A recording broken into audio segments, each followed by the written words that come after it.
Sir, I don't.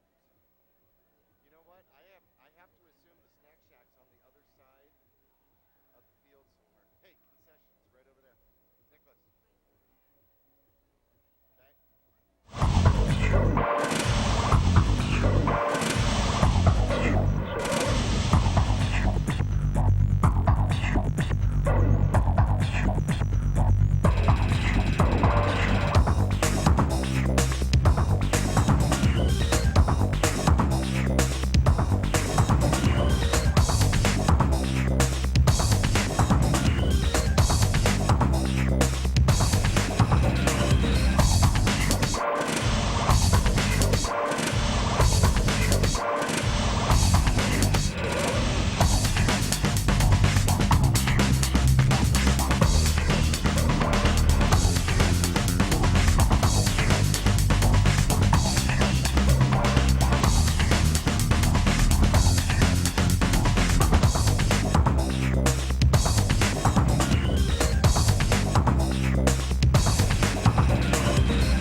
Hello, everybody, and welcome to Cactus Shadows High School. Actually, they're in a partnership, so we're kind of on the campus of Mountain Elementary. If you are on your way down, Jackie Bessler for KYBC and Verde Valley TV. Kyle Benedict off to my left. The first road game for the Mingus Marauders. Mingus comes in 0-1, a 63-36 loss last week to a very stout Higley team. And Cactus Shadows comes in victorious. They are 1-0 with a 33-9 win over Seton Catholic last week. So this is where Mingus needs to turn it around. Cactus Shadows trying to keep the momentum going, and we are looking into the giant ball that we call the yellow sun of our universe, and from the open air. What would we call this? A visitor's press tent, right? Yeah, I think they do it on purpose. Do they? I think, and with the sun right in our face, it's kind of difficult, but it's starting to sink down there. We'll see. Hopefully it doesn't last too long. Reminds me of a song, Hurry Sundown, right? Hurry Sundown. Hurry Sundown. Well, hey, check of the weather going to be a little different from last week. Yeah, it's going to be a little bit warmer at first. Earlier today they were saying maybe a slight chance of some rain showers, but looks pretty clear now. Warm, of course, but it's going to drop as we get closer to kickoff here. And it's going to end up being a beautiful night, and not quite the rain that we thought we were going to see earlier in the week. We thought we might have another one here tonight, but clear skies right now. Every Friday night is a beautiful night for high school football. And, hey, when we return, we're going to take a break. When we come back, we're going to get into our Vinny's Pizza pregame report, the first one from the road right after this.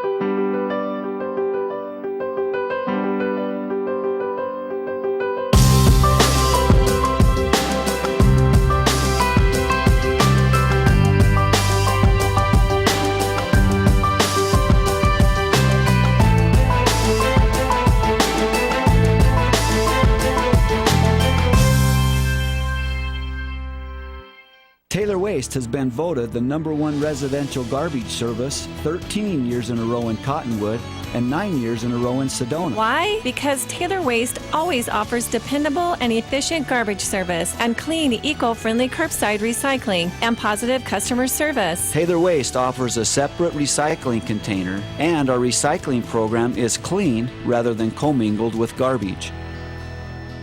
To start service, call your locally owned Taylor Waste, dedicated to providing service tailored to your needs. Are you looking for a different approach to healthcare? A place where excellent care is combined with kindness and compassion? If so, welcome to Spectrum. At Spectrum, our approach to healthcare is positively different. From primary care to pediatrics, our staff is dedicated to one thing: you. As a leader in integrated care in Arizona, we treat the whole person because we think everyone deserves to feel better. Spectrum Healthcare, for mind, for body, for all of you. For 30 years, Roxu screen printers have provided Northern Arizona with clean, crisp, quality screen printing. They work with you to make the right choices in creating the right artwork and message to put forth your best image. Choose from brand name products and even fashion-forward designs, including caps, tees, sweatshirts, polos, and jackets. Make Roxu your choice for work and sports uniforms, workwear, resort wear, and more. Find out more at rokzootees.com. Roxu screen printers in Cottonwood, where clothing comes to rock. Welcome to the Vinny's Pizza pregame report. Call Vinny's now at 646-3333 and have pasta, subs, or a specialty pizza delivered right away. Don't forget the garlic knots and wings. Now let's head back live to the press box for Jackie and Kyle.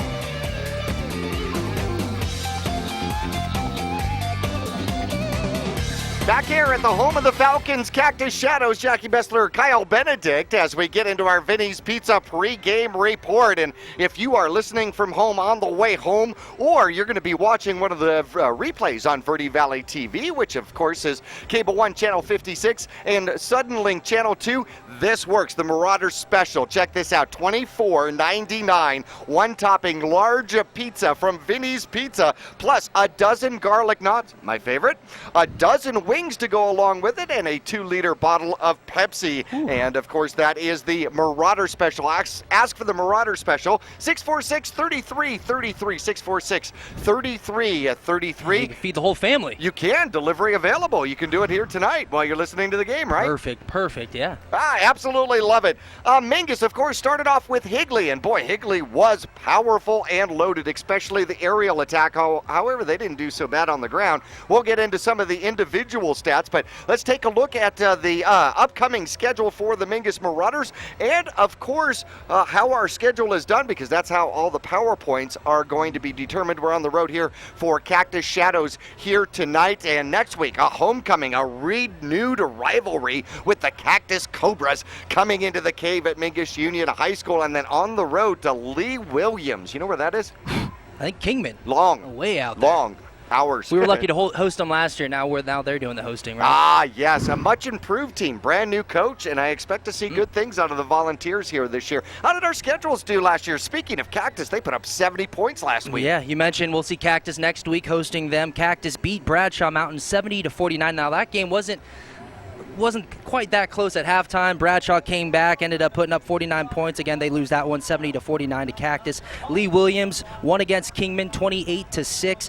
Mojave lost to River Valley 42-0. And then again, Bradshaw Mountain lost to Cactus 70-49. Prescott lost to Marcos Deniza 44-27. Flagstaff lost a close one to Coronado 51-50. So that was a great game there. Yeah, Coronado barely pulling that one How out. about two games on our schedule, or upcoming opponents, if you will, with over 100 points on the scoreboard, and Mingus and Higley had 99. Right, yeah, I'm looking at all these numbers. I mean, a lot of high-scoring games last week. You go to then you go down to Coconino. They beat Page in overtime, 15-12, so a close one there, and that was a good game, 15-12 again in overtime. And then Sunrise Mountain, we go down there and wrap up our season down at Sunrise Mountain. They won in a shutout against Buckeye, 49-50. So a lot of high-scoring games last week. Sunrise Mountain, we're going to see them at the end of the season, and they're definitely going to be a significant opponent. Sedona will be up against Chino Valley here tonight. Scottsdale Christian comes up to meet the Cowboys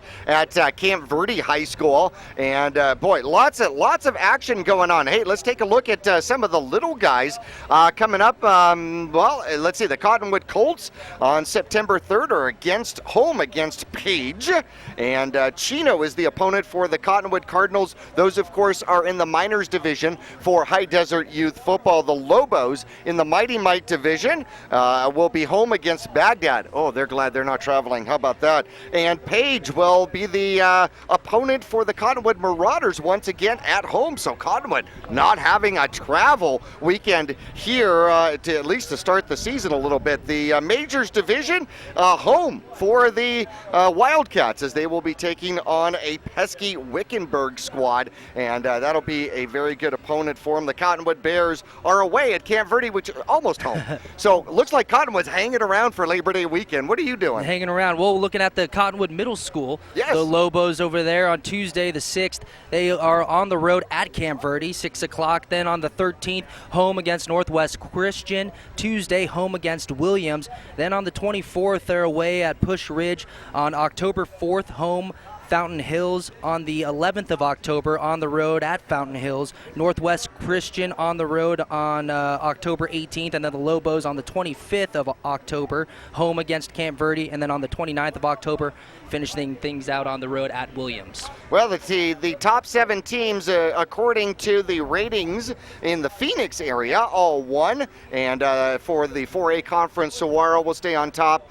Tempe, Marcos, Deniza, Catalina Foothills, Peoria Sunrise Mountain, number 4. Sal Point down in the Tucson area, number 5. And Higley, of course, beating Mingus. Cactus beating Bradshaw, hangs on to number 7. And Bradshaw, who is number 8, Mingus, who is number 10, moved out of the top 10, both on those rankings and on the Max Preps rankings. I think Mingus settled right around the number 12 mark. So a little fall to a number 5 competitor. I think it was the difference in the score that may have made a little bit of a difference. Not so much with Max Prep. They say the scores don't matter.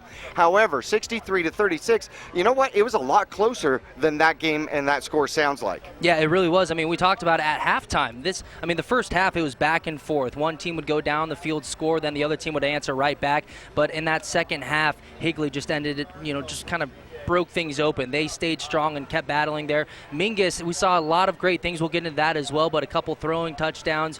But that game really, like you said, the score doesn't really do it as much justice. Halftime, that was a very, very close game. Well, tonight, Higley goes on to play St. Mary's, originally number 13. Cactus Shadows has Mingus here tonight. The Cobras match up with Marcos Deniza. That should be a game for the top 5 right there, I guarantee. And then they follow up playing Mingus at home next week. Dysart, the opponent for Lee Williams here tonight. Mojave matches up with Lake Havasu, which should be a good competition for them. Estrella Foothills goes up against Bradshaw Mountain. That one at Bradshaw here tonight. Prescott also has home field advantage against Combs here this evening. Flagstaff plays Younger, and that one will be at Northern Arizona University. The Coconino Panthers match up with the Greenway Demons, and finishing it out, the Sunrise Mountain Squad here tonight is going to be, let's see, where will they be? They will be at Casa Grande on the road. Hey, we're going to take a break in the Vinny's pregame report. When we come back, we're going to take a look at last week. We're going to take a look at the teams, how they did, because they matched up 2015, what our expectations are. We'll return to Cactus Shadows High School after this.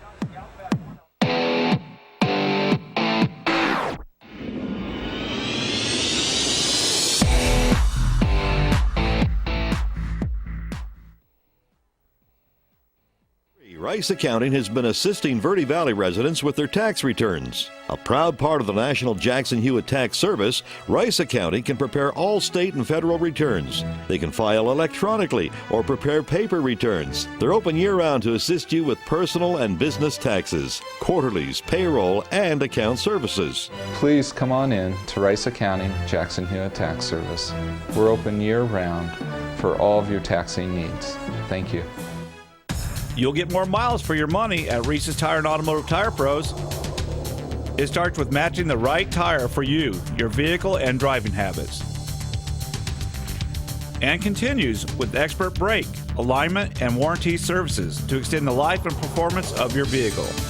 And to serve you better, we now offer King Cobra custom exhaust systems. Find out more about our nationwide warranty at Reese'sTire.com.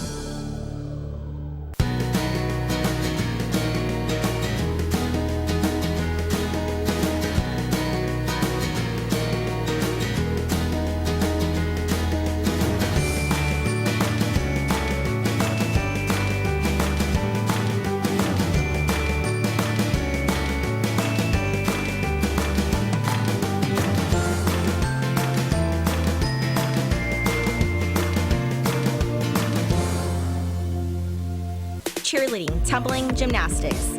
We are Flip City Gym. We have classes for boys and girls of all ages and skill levels. Flip City Gym offers competitive co-ed cheerleading with world champion coaches. Ask about tumbling and gymnastics. Or our health and fitness-based academic preschool. The only one of its kind in northern Arizona. Enjoy open gym Fridays and Saturdays. Stop by for your free class or find out more at flipcitygym.org. They're here. Ranger XP 1000, the most powerful Ranger ever. General 4, the off-road's most popular new crossover. And Ride Command, connecting you like never before. See the best of 2017. Or grab a great deal on remaining 2016s. Get rebates up to $2,000 during the Polaris factory authorized clearance. Cottonwood Motorsports, located on Route 260 and Western Drive.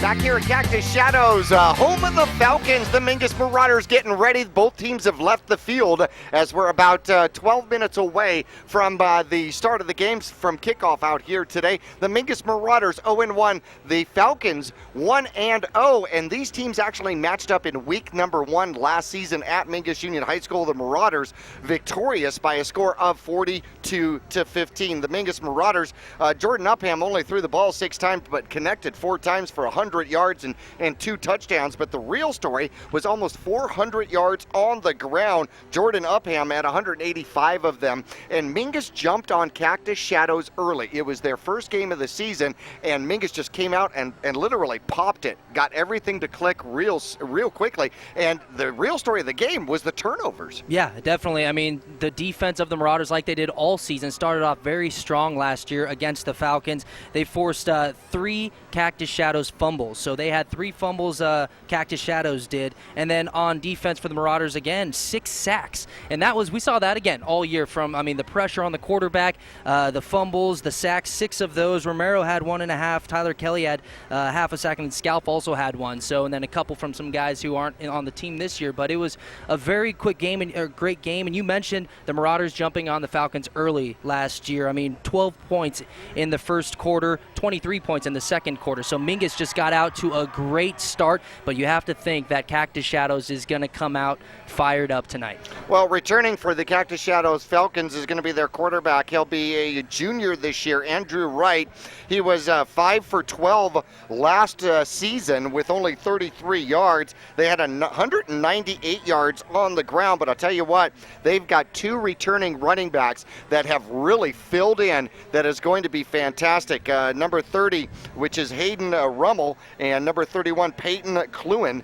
Both of these kids, they can move. They've got great hips. They're shifty, and they will run all over the place. So far, Rummel with 8 carries, 177 yards in the season, 2 touchdowns. Cluin, 10 carries, 68 yards, and a touchdown. One will play fullback, one will play halfback. They'll come out of an eye. They'll shift him. They'll send him different directions. We'll see all sorts of pulling guards and tackles from this Cactus Shadows squad here today.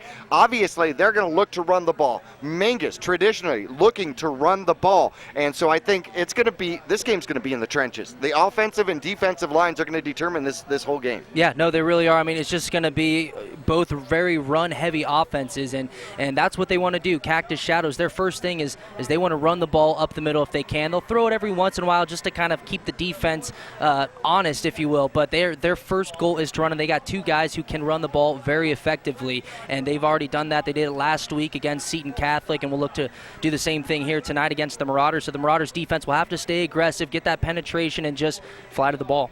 Interesting things last week for the Falcons. They ended up with 27 points in the first half, leading Seton 27-3, and in the second half only scored 6. Gave up 6 points to Seton.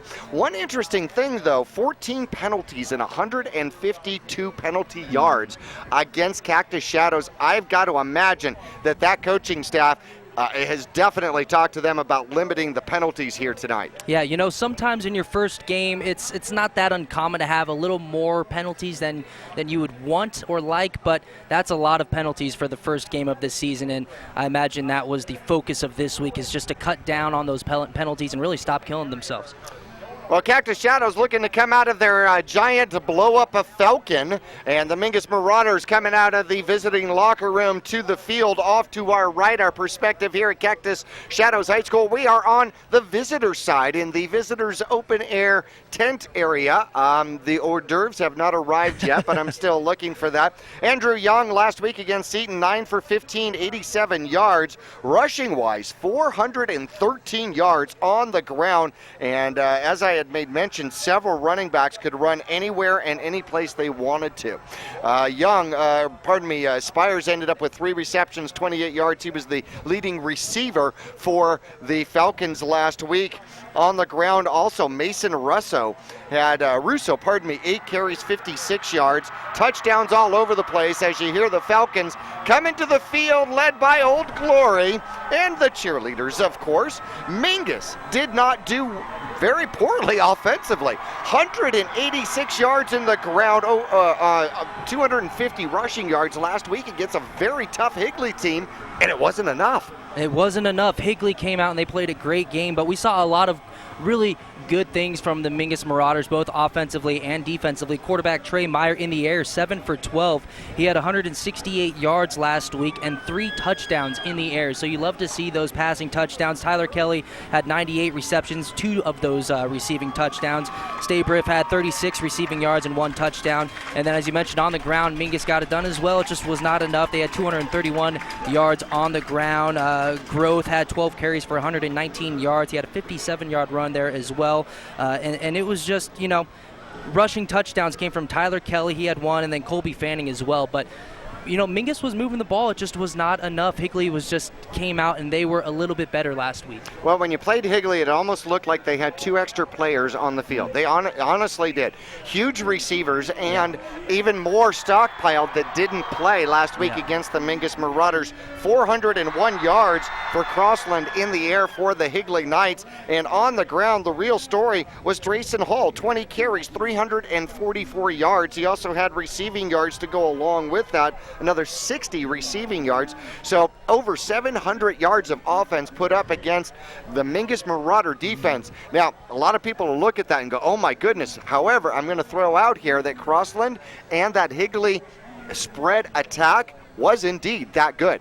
Crossland was throwing the ball, looking off the safety, the corners, everything, and could throw the ball in a laundry basket 40 yards downfield. No, they were that spread offense. I mean, in the air, when they needed to, they would run the ball down after down after down and then pop you with a deep pass there, so it was very effective. We're going to take a break here from Cactus Shadows. We'll return for the starting lineups after this.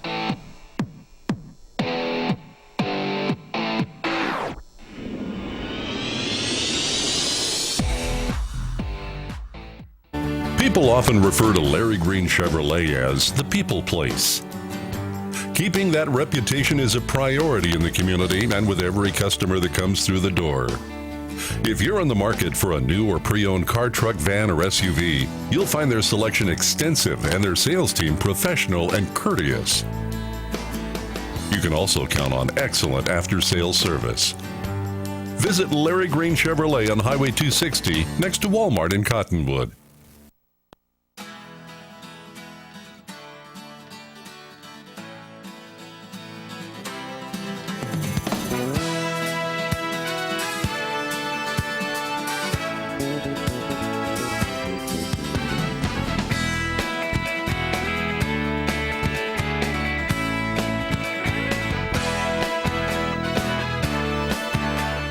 Our whole team is here to help you get the most out of each workout. Here at the Cottonwood Recreation Center. This has been the Vinny's New York Chef Pizza pregame report. Call Vinny's now at 646-3333 for pickup or delivery and have delicious pasta, subs, or a specialty pizza ready to go by game time. Vinny's Pizza, located at 516 East State Route 89A in Cottonwood, will return for kickoff right after this.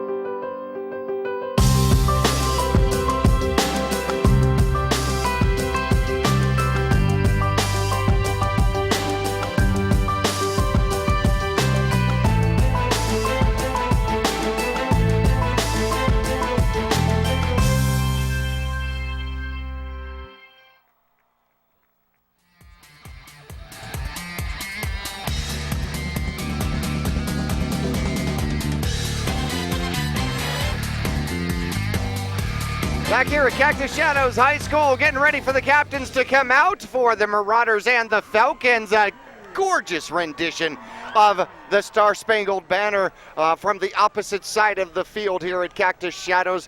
Most likely one of the students. She did extremely well. Wish I had her name to give her some kudos. Yeah, she did a great job. You heard at the end she got a really nice applause from the crowds on both sides. Beautiful rendition. Captains for the Mingus Marauders, Hardy, Jordan, Fanning, and Pollock will be the captains for the Mingus Marauders out here today. All of them had great games last week as the Mingus Marauders will come out. Let's take a look at them offensively. Appears as though in the trenches at the tackle position, Trevor Galloway, who will be wearing number 58 today. 58, Jordan Taylor at the left guard position. Number 72, Jordan Vincent will be the center. Number 52, 59, Charles Hardy, right guard. And right tackle, Carter Scott, not well, out sick, and it looks like Stephen McClanahan, number 79, will probably be the right tackle, and Gabe Myers potentially coming as his backup.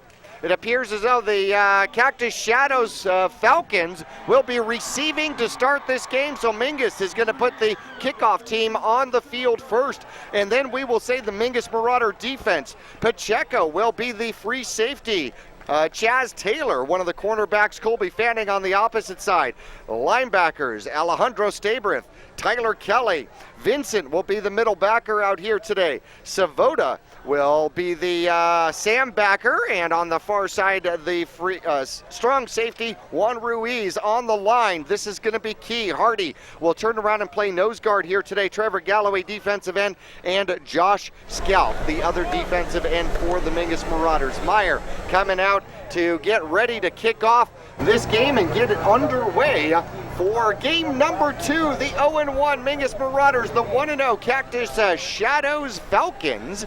And we're getting ready to get underway out here today. In the backfield for Cactus Shadows, when they do get the ball, we had talked about Hayden Rummel from the running back position. Peyton Kuhn will be the other running back. The quarterback here today, number 9, Andrew Young. And I don't know if you have noticed, but they are big in the offensive line. Joseph Emmett, Tyler Collins, Nolan Sterling, and Sam Covert, all averaging at least, well, let's see, 220 is the smallest, 250 and 295, the offensive line for Cactus Shadows. There's the kickoff from the right hash. It'll go deep and will be caught at about the 5-yard line. It'll come to the near side, weaving his way through, and a flag comes out. And on the return, another key player for this squad is Dylan Spears, wide receiver, defensive back, a senior, 6 foot, 180 pounds, and I guarantee you that kid can move the ball as well. Yeah, I mean, that's just another one of those many threats. And you were talking about their offensive line and the size. I mean, the lightest guy, I guess, on the offensive line, 220, helps to run the ball when you're behind those big boys. It does, and when they pull and actually get momentum, then you definitely have a lot of momentum going. Penalty will be a hold against Cactus Shadows. It'll bring the ball back half the distance to the goal, And the Falcons will set up shop here at their own 12-yard line. They'll be moving from right to left across your dial.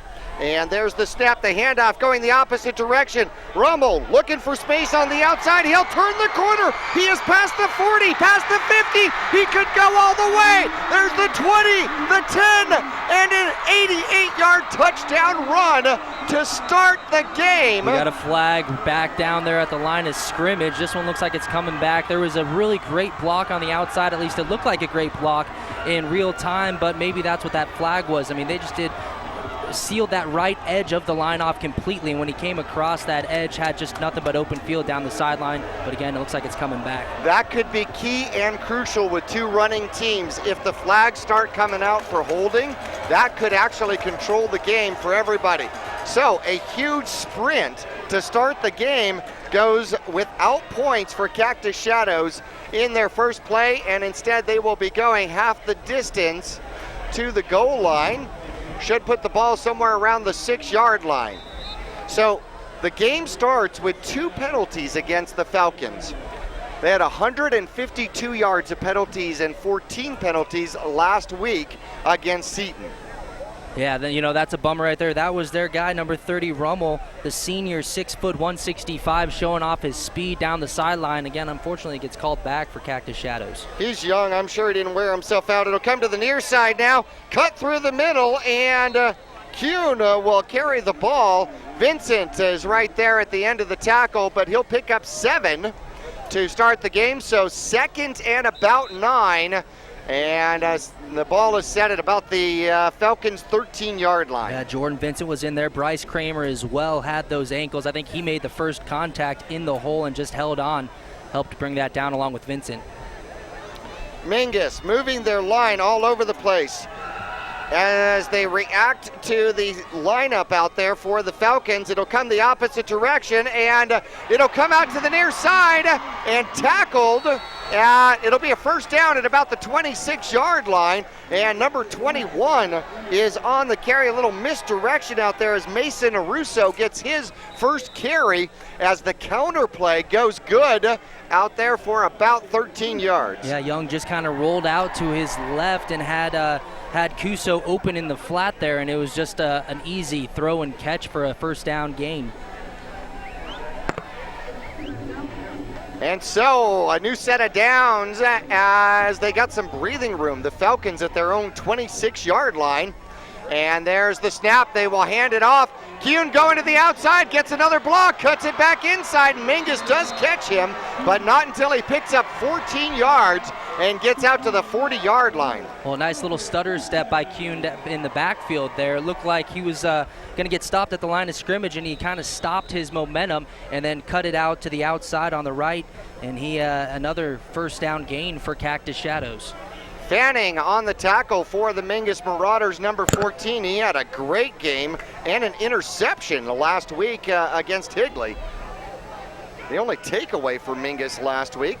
So the ball is at the Falcon 41-yard line. Set up with trips to the near side, and they will hand off. Kuhn goes inside following his blocker, only picks up a couple this time. Well, we've seen a few runs, one pass actually, and that's what they're going to do tonight, Jackie, is they want to run the ball. Cactus Shadows prefers to run the ball, and that's where they have most of their success. But when they need to, they are not afraid, and they'll have success throwing the ball just to keep the defense honest so that they can open up a little bit on the ground game again. Well, the Mingus Marauders trying to stop this Cactus Shadow offense. A couple of first downs and a couple of penalties called back. As a man goes in motion, and they're going to hand it behind him. Kuhn gets hit behind the line, scrambles out, and short of the first down and just short of midfield at about the 49-yard line. That's going to bring up our first third down of the game. Got a Mingus Marauder down on the field as time is called, and we'll see if we can get a number out there. As Mingus is trying to work on him. The teams are going to go to the sidelines here. Mr. Boyson trots out to take a look, and hopefully they're going to get this young man up very quickly. Well, we're going to take a quick little timeout, an injury timeout here from Cactus Shadow High School. 0-0-9-0-3 just underway first quarter. Falcons with the ball first, driving to midfield. We'll return after this.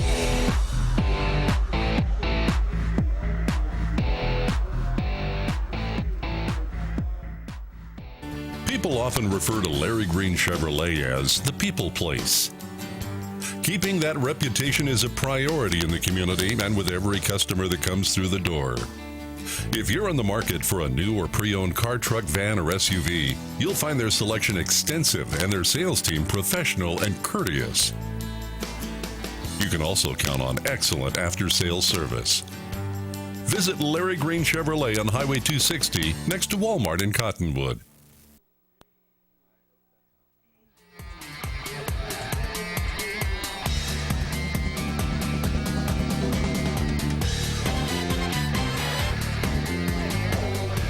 Back here at Cactus Shadows, trying to get a number for you as they work on the left ankle of the injured Mingus Marauder out there.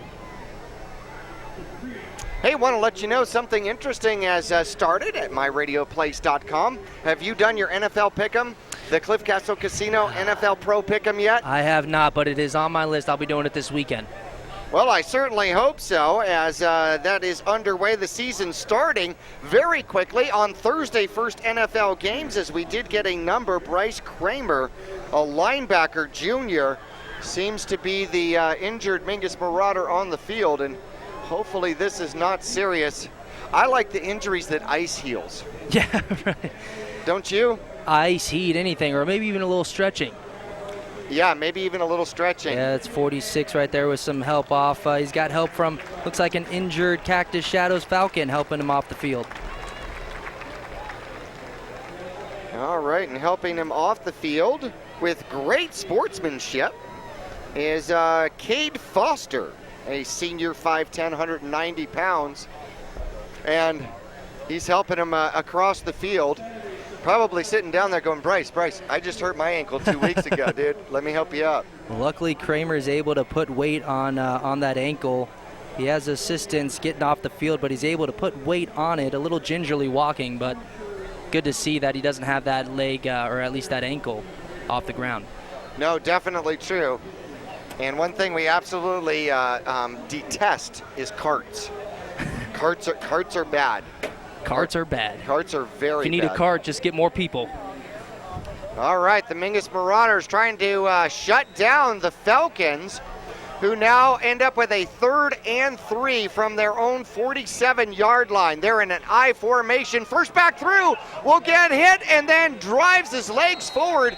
He bounced off like a pinball and able to still dive forward for the first down and running the ball once again. Boy, he has just had almost all the carries as Kewen. Yeah, good second effort. That's what got him that first down. He was stopped and then kept those feet moving and was able to pick up enough for the first down. Another Falcons first down as they're moving the ball here. They passed midfield. This time he lined up as the fullback as opposed to the halfback. First back through, quick hitter, and Mingus unable to adjust quick enough to it. Trips to the left-hand side out of the shotgun. Young hands it off up the middle, hit hard, and driven back. Mingus was ready for that one. Scalf in on the tackle for the Mingus Marauders. And wow, that was quite a shot as Mingus just comes flying through. Looks like a blitz was on and they guessed right. Jordan Vincent, an offensive lineman turned middle linebacker. Talk about anger issues. Is that what that means when you get put back at linebacker? It helps for sure, that's for sure. He wanted to go to linebacker. I absolutely guarantee you that. So Trips once again near side as Young is looking to throw. He'll throw downfield. He has a man open and it's dropped. Coverage. Colby, he actually beat Fanning by a couple of yards to the inside and unable to hang on to it. Yeah, Isaiah Shipley right there. He had his man beat, and the throw was there, but it was in and out of his hands. I mean, he was in stride and everything. He would have been gone for a touchdown, but was not able to keep the ball in his hands. Had the Mingus Marauder defense secondary beat there, so it brings up 3rd and 10. Trips now go out to the near side once again. One man in the backfield for quarterback Young. He'll take the snap. He's looking to throw. He's got to throw it short. And Tyler Kelly coming like a bat out of a bat cave and gets around the corner so quick he had to throw the ball before the screen was set. Yeah, coming off of the edge, and that's exactly what you need. I mean, because when you're running a screen on offense, you almost welcome those linemen into the backfield, but when you have a guy coming off of the edge and you're not expecting him to come off of the edge, it just really disrupts that play, just like Tyler Kelly did. New punter out there for Cactus Shadows as they send men out to the right, and they do a extremely weird punt formation, and a pooch punt is going to go way over the head of Pacheco, and it'll bounce into the end zone. Interesting formation. Last week against Seton, they had one punt for 11 yards. So I'm wondering whether or not they brought Spears back in here to just kind of do a pooch punt, and he pooch punted it 50 yards to the end zone. Ended up putting it in the end zone. Yeah, ended up, if they weren't so close to the end zone, it would have been a nice punt. But, one thing, Jackie, that we saw out of Cactus Shadows moving the ball on that first drive, the Marauders defense was able to come up with a stop. But Cactus Shadows, they came out with trips to one side and one back in the shotgun a few times, and we saw them run the ball out of that formation as well as throw it. So they're trying to mix things up with similar formations. Cover 2 formation, and Mingus will run the ball up the middle and jumping over the line. Holy cow, how about that? And running the ball for the first time for the Mingus Marauders. Well, let's see if I've got a number out there. That was Juan Ruiz. Ruiz jumping over the pile. How about that? He'll pick up 3. No, he'll pick up 5 to start. That's a long jump for you, isn't it? So Mingus with the ball, 2nd and 5 from the 25-yard line. Meyer set up over center, Vincent. Wing formation, 2 receivers to the far side. There's the pitch. Coming around the corner is Tyler Kelly. Tyler Kelly caught in the backfield and falls forward. And I hope they mark it to where his helmet rolled. But they don't. It'll be short of the first down, or is it? They're going to mark the ball at about the 29-yard line. So Mingus will bring up a 3rd and 1. Needed one more block in the backfield. Actually, Tyler Kelly got hit in the backfield and drove the would-be tackler 4 to 5 yards downfield. Yeah, before he got tackled, he actually had a nice move to evade one guy in the backfield, but Sam Noaletti, number 27 for the Falcons, was the one that he ran into and ended up driving him out of bounds. But Tyler Kelly really fought to get whatever he could. He was trying for that first down, just short. 6:15 left to go, first quarter, 0-0. Mingus with the ball, 3rd and 1 at their own 29-yard line. Quick hitter up the middle and pushed back. We'll see where forward progress goes. If the line judge on the far side has it, he's past the 30. Well, they go back to Ruiz, and Ruiz ran into a brick wall, nowhere to go, and he tried to bounce it out to the right side where there was absolutely nobody, and he was able to pick up what he could. Holy cow, he got approximately 8 inches more than he needed. What an overachiever. You see, you know where the line is. He's sitting back there before the ball snapped, and he knows exactly where he has to go. And he was fighting for it. He knew he was close, and it ended up paying off. He got the first down. See, I disagree. When you run through the middle of that line and there's so many trees, I'm not sure you know where anything is. You're like, it's only a couple more yards. I know it. Pitch to the near side, bobbled, and picked up as Nelson gets it, but gets hit once, hit twice, and then knocked out of bounds and bringing a punishing hit out there. It appeared to be number 13, if I got that one correctly, Galvin Stapley, an inside linebacker. He almost lost that ball. He bobbled it on the pitch and was able just to kind of keep the focus. And at that point, you're not trying to pick up any yards. Now you just want to secure that ball, and he was able to do it and got out of bounds and got back to the line of scrimmage, though. Pardon, gotta excuse myself. Ruiz on the carry on that one. He's got 3 carries for Mingus so far. Meyer steps back, looking to throw, sets up a screen to the near side. Stabrith is eaten alive behind the line of scrimmage. So the pass is completed, but a loss of 7 on the play, and that's going to bring up a 3rd and about 17. That was just a very, very nice play by the defensive end, the senior number 40, Trey Elliston. He really just had a nice read. He knew exactly where that play was going from the beginning, and even though it was a little short screen for the receiver, he read it, he flew to the ball, held on for the tackle. Nice play there. Mingus needed a few more blockers on that one. Mingus kind of in a spread to the far side, one to the near side. Meyer back chucks it up, looking for Tyler Kelly near side as Meyer throws the ball a good 40 yards in the air, falls harmlessly out of bounds, and that's going to bring up 4th down for Mingus. So unable to get they got 1 first down, unable to get a second one, and forced into a punting situation. Well, it was nice coverage downfield by Bryce Ringwald, but that ball was put to only a place. It was either going to go out of bounds or Mingus was going to be able to catch it. And there's the punt, a wobbly one. It's going to hit out of bounds. They should mark that around the 45-yard line. So if they do, where are they going to mark it? They're going to mark it the 42. And actually, that's a favorable mark for Mingus. And that is where Cactus Shadows will take over, and the offense already out on the field. You notice that Cactus Shadows plays at a feverish pace. They get to the line quickly. Yeah, they do. And, Higley did that last week as well, and that might have been played a little into what how Mingus did in the second half there. I don't know if they were maybe just a little tired, but Higley got really to the ball really quick after each play, and they ran a lot of plays last week, and Cactus Shadows is doing the same thing, getting on the ball quick. 2 receivers to the right, I formation, second back has it as he goes around to the outside and is caught out of bounds, a short gain, I think. He may have turned the corner some. We'll see where they mark that. Pacheco was in pursuit of Rummel, and wow, that is going to be a fantastic mark as they're going to mark it all the way to the 49-yard line, a gain of 9. How do you get outside that quick? That play was not designed to go outside. He didn't see anything on the line at all, any hole that he could work, so he just kept working down the line to his right, ended up finding the edge and picked up a nice gain. Watch the fullback on this one, short yardage, and no, they go to the second back, and Rummel gets around the corner, slips a tackle, and picks up a first down, and is able to move the chains for his squad as he now has a couple of rushes in a row. Have you noticed that they started with Kuhn and they ran him about 5 times? I wonder if it's Rummel's time from that halfback position, as that's how they're going to rotate. Yeah, we'll see if they start changing things up between the backs from drive to drive, but that's the luxury that they have. They have so many weapons that can run the ball, and something that Mingus is used to year in and year out as well. Very similar styles. Stack spread here, and they're going to run out of it. Up the middle, ball's on the ground! And it looks like Mingus has it. Coming up with the ball is number 44 for Mingus.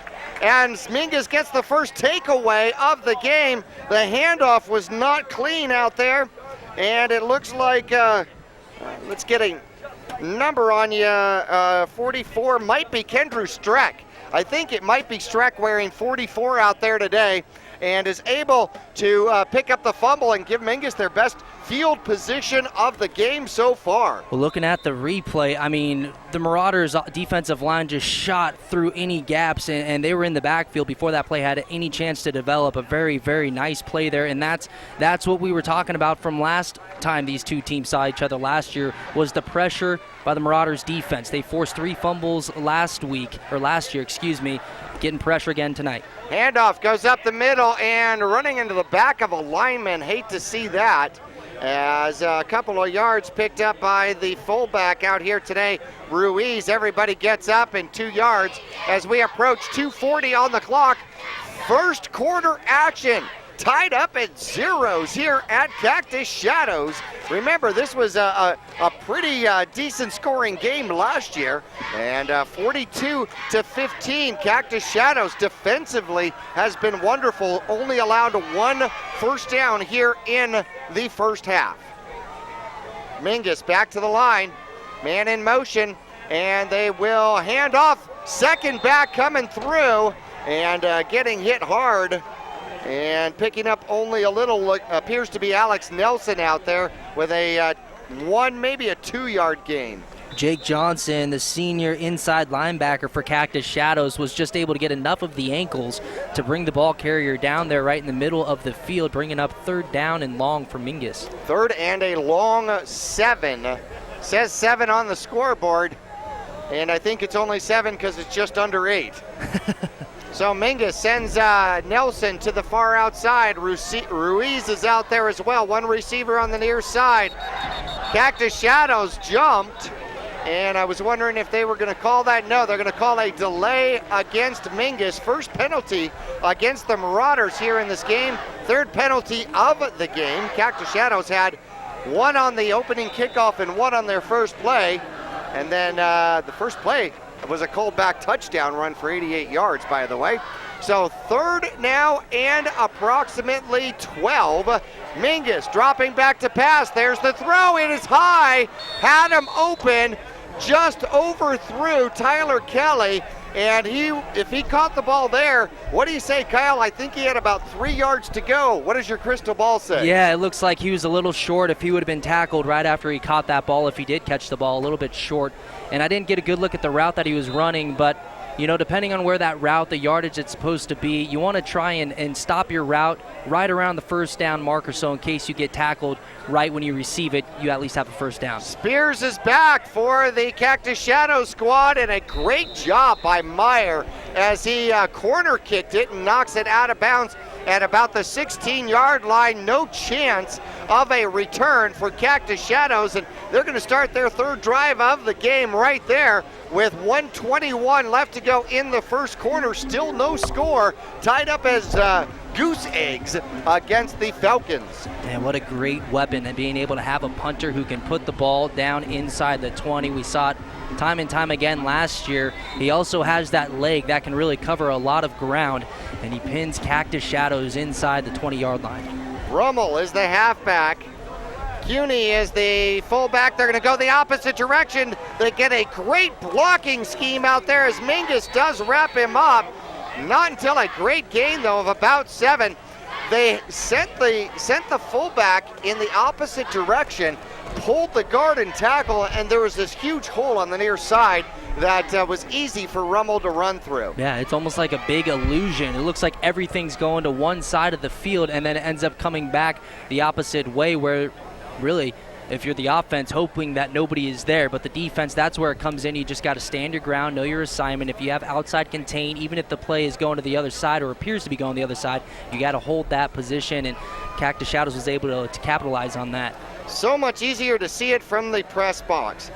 Okay, we've got a spread formation. Young looking to throw, has time, throws it across, but throws it low. That one was not going to be catchable for the receiver. No, he was going for number 3. That's Ringwald again. Bryce, the senior, 5'11", 165. We've called his name a couple times tonight already. He was in the middle of the field, and that ball was just underthrown. Mingus looking to hang on here, bringing up a 3rd and 4 out there, a 3rd and 4. So trying to keep the Cactus Shadow squad for picking up another first down here in the first quarter. Near side, looking at Trevor Galloway at this defensive end position. They're going to run for it. Going to the outside, they're going to run, and he had a shot. Mingus had him wrapped up, and just a pure effort from Rummel gets him the first down as he'll pick up another 6 yards on that one. Yeah, Mingus had him stopped shy of the first down, but he just dragged 2 Marauders with him, and once he got past the first down marker, that's when they were able to bring him down, but not before a first down.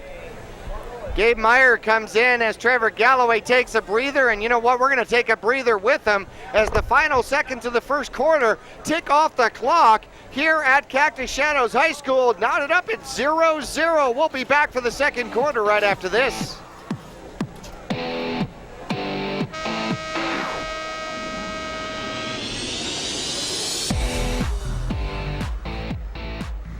Taylor Waste has been voted the #1 residential garbage service 13 years in a row in Cottonwood and 9 years in a row in Sedona. Why? Because Taylor Waste always offers dependable and efficient garbage service and clean, eco-friendly curbside recycling and positive customer service. Taylor Waste offers a separate recycling container, and our recycling program is clean rather than commingled with garbage.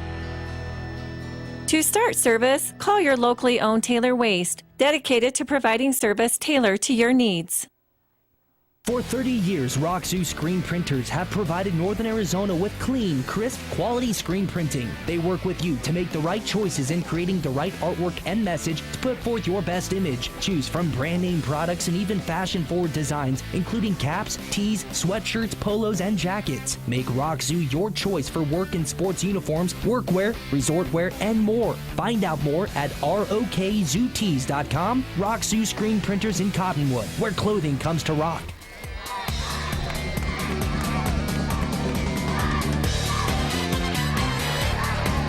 Back here at Cactus Shadow High School, well, Mingus, just a fantastic open field tackle by Trevor Galloway, and he's going to turn around and get a break as getting the ball was Kewen, and when he did, he ran into Trevor Galloway. Actually, I think Trevor ran into him.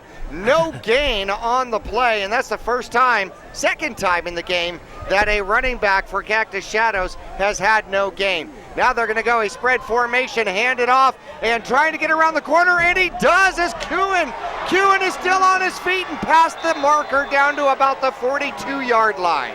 Yeah, Kewen, he was able to evade a couple Marauders in the backfield, got to the outside, ran right through Nolan Andrus there on the outside, the defensive back, and was able to pick up a first down, another nice hard run. And excuse me, I meant to say number 3, Fabian Jimenez. I was looking at the wrong team's roster. Yeah, those stupid rosters get next to each other, and I need one in red and one in blue. You know what I mean? Yeah. All right, so first down for Cactus Shadows, approaching the middle of the field at the 42-yard line, moving the chains again. Handoff, no, keeper by Young. Quarterback gets through one potential tackle and rumbles and stumbles down to about the Mingus Marauder 45-yard line, and another first down by Cactus Shadows, the first run from the junior quarterback. Yeah, showing off the speed there. I mean, we hadn't really seen it up to this point, and once he decided to run that ball, we saw the Jets turn on. He did last year. He had 438 rushing yards. He averaged, he had 10 rushing touchdowns. He was the number 3 rusher on the team last year, so this guy can run the ball. First time we've seen it tonight. Trips to the near side, one receiver to the far side. There's the snap, they hand off, coming up the middle, breaking tackles is Mason Russo, and another 12-yard gain is Pacheco, and Jimenez finally tackle him, but not until another 12-yard gain. Yeah, Russo had a nice move, just a juke to the left, just a really subtle move that he was able to just hit a small hole that was there. Really wasn't much room other than that, and that just kind of propelled him forward for a first down gain, but a nice cut there by Russo. Mingus trying to stiffen up here in the trenches. And there's the shotgun, a handoff coming to the near side, and tackled in the backfield with a first tackle for loss is Tyler Kelly, and that'll be a loss of about 3 yards on Kewen running the ball. We've seen a couple times already tonight, Tyler Kelly getting in the backfield. You look at the replay here, he's just instantly, as they run to the right side of that line, almost running right into Tyler Kelly as he was getting in the backfield. Very, very nice solo tackle for a big loss. Trevor Galloway did a great job from his defensive end position. He came right down the line. He didn't go deep, because if CUNY had actually stopped a cut, Trevor Galloway would have been right there. Yeah, he would have blown that play up. Really had nowhere to go. Great job by the Marauders. 2 receivers short side of the field for quarterback Young. He sends one man in motion. It is a fake. Young still has the ball and is able to push his way through. Finds a hole to slither through and gets inside of the Mingus Marauder 30 down to about the 29. And that is going to bring up a third and about 5. Very shifty run there, just trying to find what daylight Young could find, and he ended up finding something, but picked up about half of what they were trying to get. Well, he ran into his own blocker to start off with, and then just bounced off, actually hit back there and said, I don't have the ball. Wait, yes I do. And then darted through. That's hard to defend. Then you got to tackle 2 guys. I formation, 2 receivers right, and it looks like Young is going to throw. Comes to the near receiver, onto the flat and out of the backfield. And with the reception is CUNY, and CUNY has enough. It depends on where they mark that. Nope, that's going to be a first down. We saw that play not too long ago, just a series or 2 ago, where they faked. It's a play action, and then he rolls out to whatever side he's going to go. In this case, he rolled out to his right and just found the receiver in the flat, dumped it off, and picked up just enough for the first down. Well, when he gets out to the flat there, now all game long, when he goes that direction, he has been blocking. So all of a sudden he's not blocking and he's going through. And so it is hard to defend. Spread formation out here for quarterback Young, and he's going to keep it himself and go the opposite direction. Run to the outside, and Jimenez gets him high but can't bring him down, and then Mingus able to gather him up for a short gain, but about 2. Jimenez had him by the shoulder pads, but not by the legs. As he goes off a great fake to the near side, also faked out the camera. How about that? Jimenez has him there, and then he slips through. Jimenez had him for a loss, but instead it's a 2-yard gain.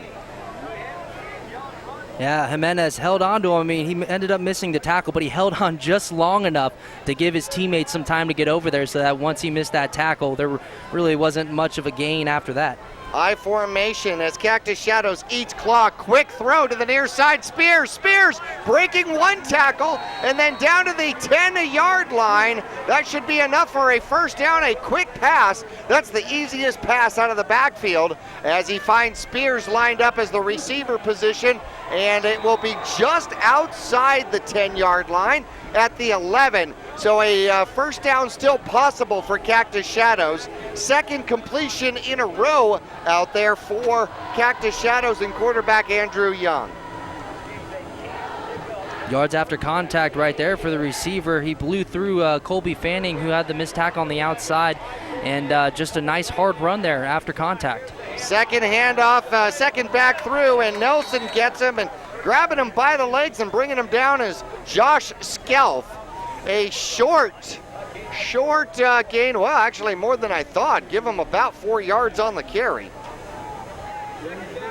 Under 7 minutes left here in this second quarter as we're about 6:40 on the clock. 7-yard line marks where the ball lies.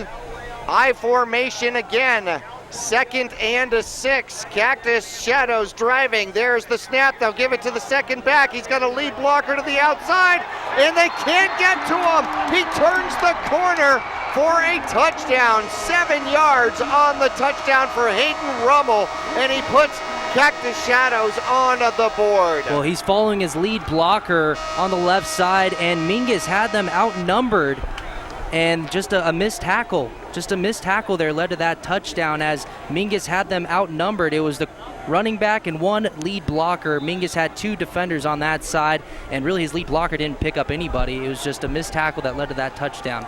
Tried to catch him from behind.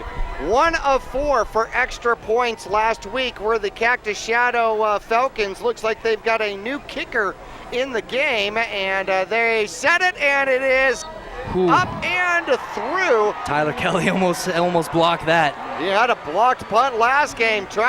Boy, he comes off that corner quick, doesn't he? Yes, he does. We saw it last year, seen it again tonight. I mean, just flying off of that edge, and I thought he had it, but not enough. All right, a 7-yard run makes a 7-yard lead for the Falcons over the Mingus Marauders. We'll be back after this.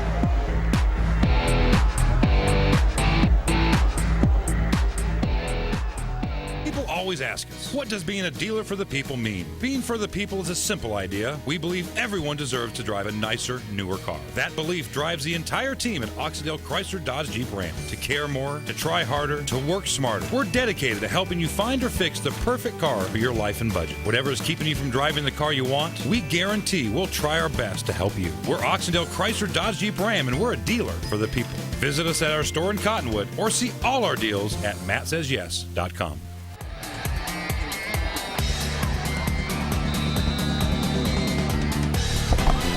Mingus set up for their first kickoff return for the game so far, trailing 7-0, 6:23, second quarter action. Cactus Shadows comes out of their huddle and boots it deep. Tyler Kelly's going to watch it bounce in the end zone, and 20-yard line will mark the spot for Mingus's drive beginning. We'll see if Mingus can answer the call of a touchdown here with this drive. Saw them moving the ball a little bit, but nothing really going so far tonight, but we'll see what happens. Their defense, a couple stops in the first half already. They were unable to stop the Cactus Shadows offense on that last drive, but the Marauders now have an opportunity to answer, getting the ball at the 20. So far, 111 yards for Cactus Shadows on the ground, 20 carries, 5.5 yards a carry is the average. 28 yards in the air. And Mingus brings their offense back out on the field, trying to make a drive of their own. As Alejandro goes into motion, the ball goes up the middle, and a great stop out there as Ruiz gets eaten up after a short gain. Close to 3. Yeah, we'll give him 3 yards on the carry. That gives him 12 yards on 5 carries here in the first half.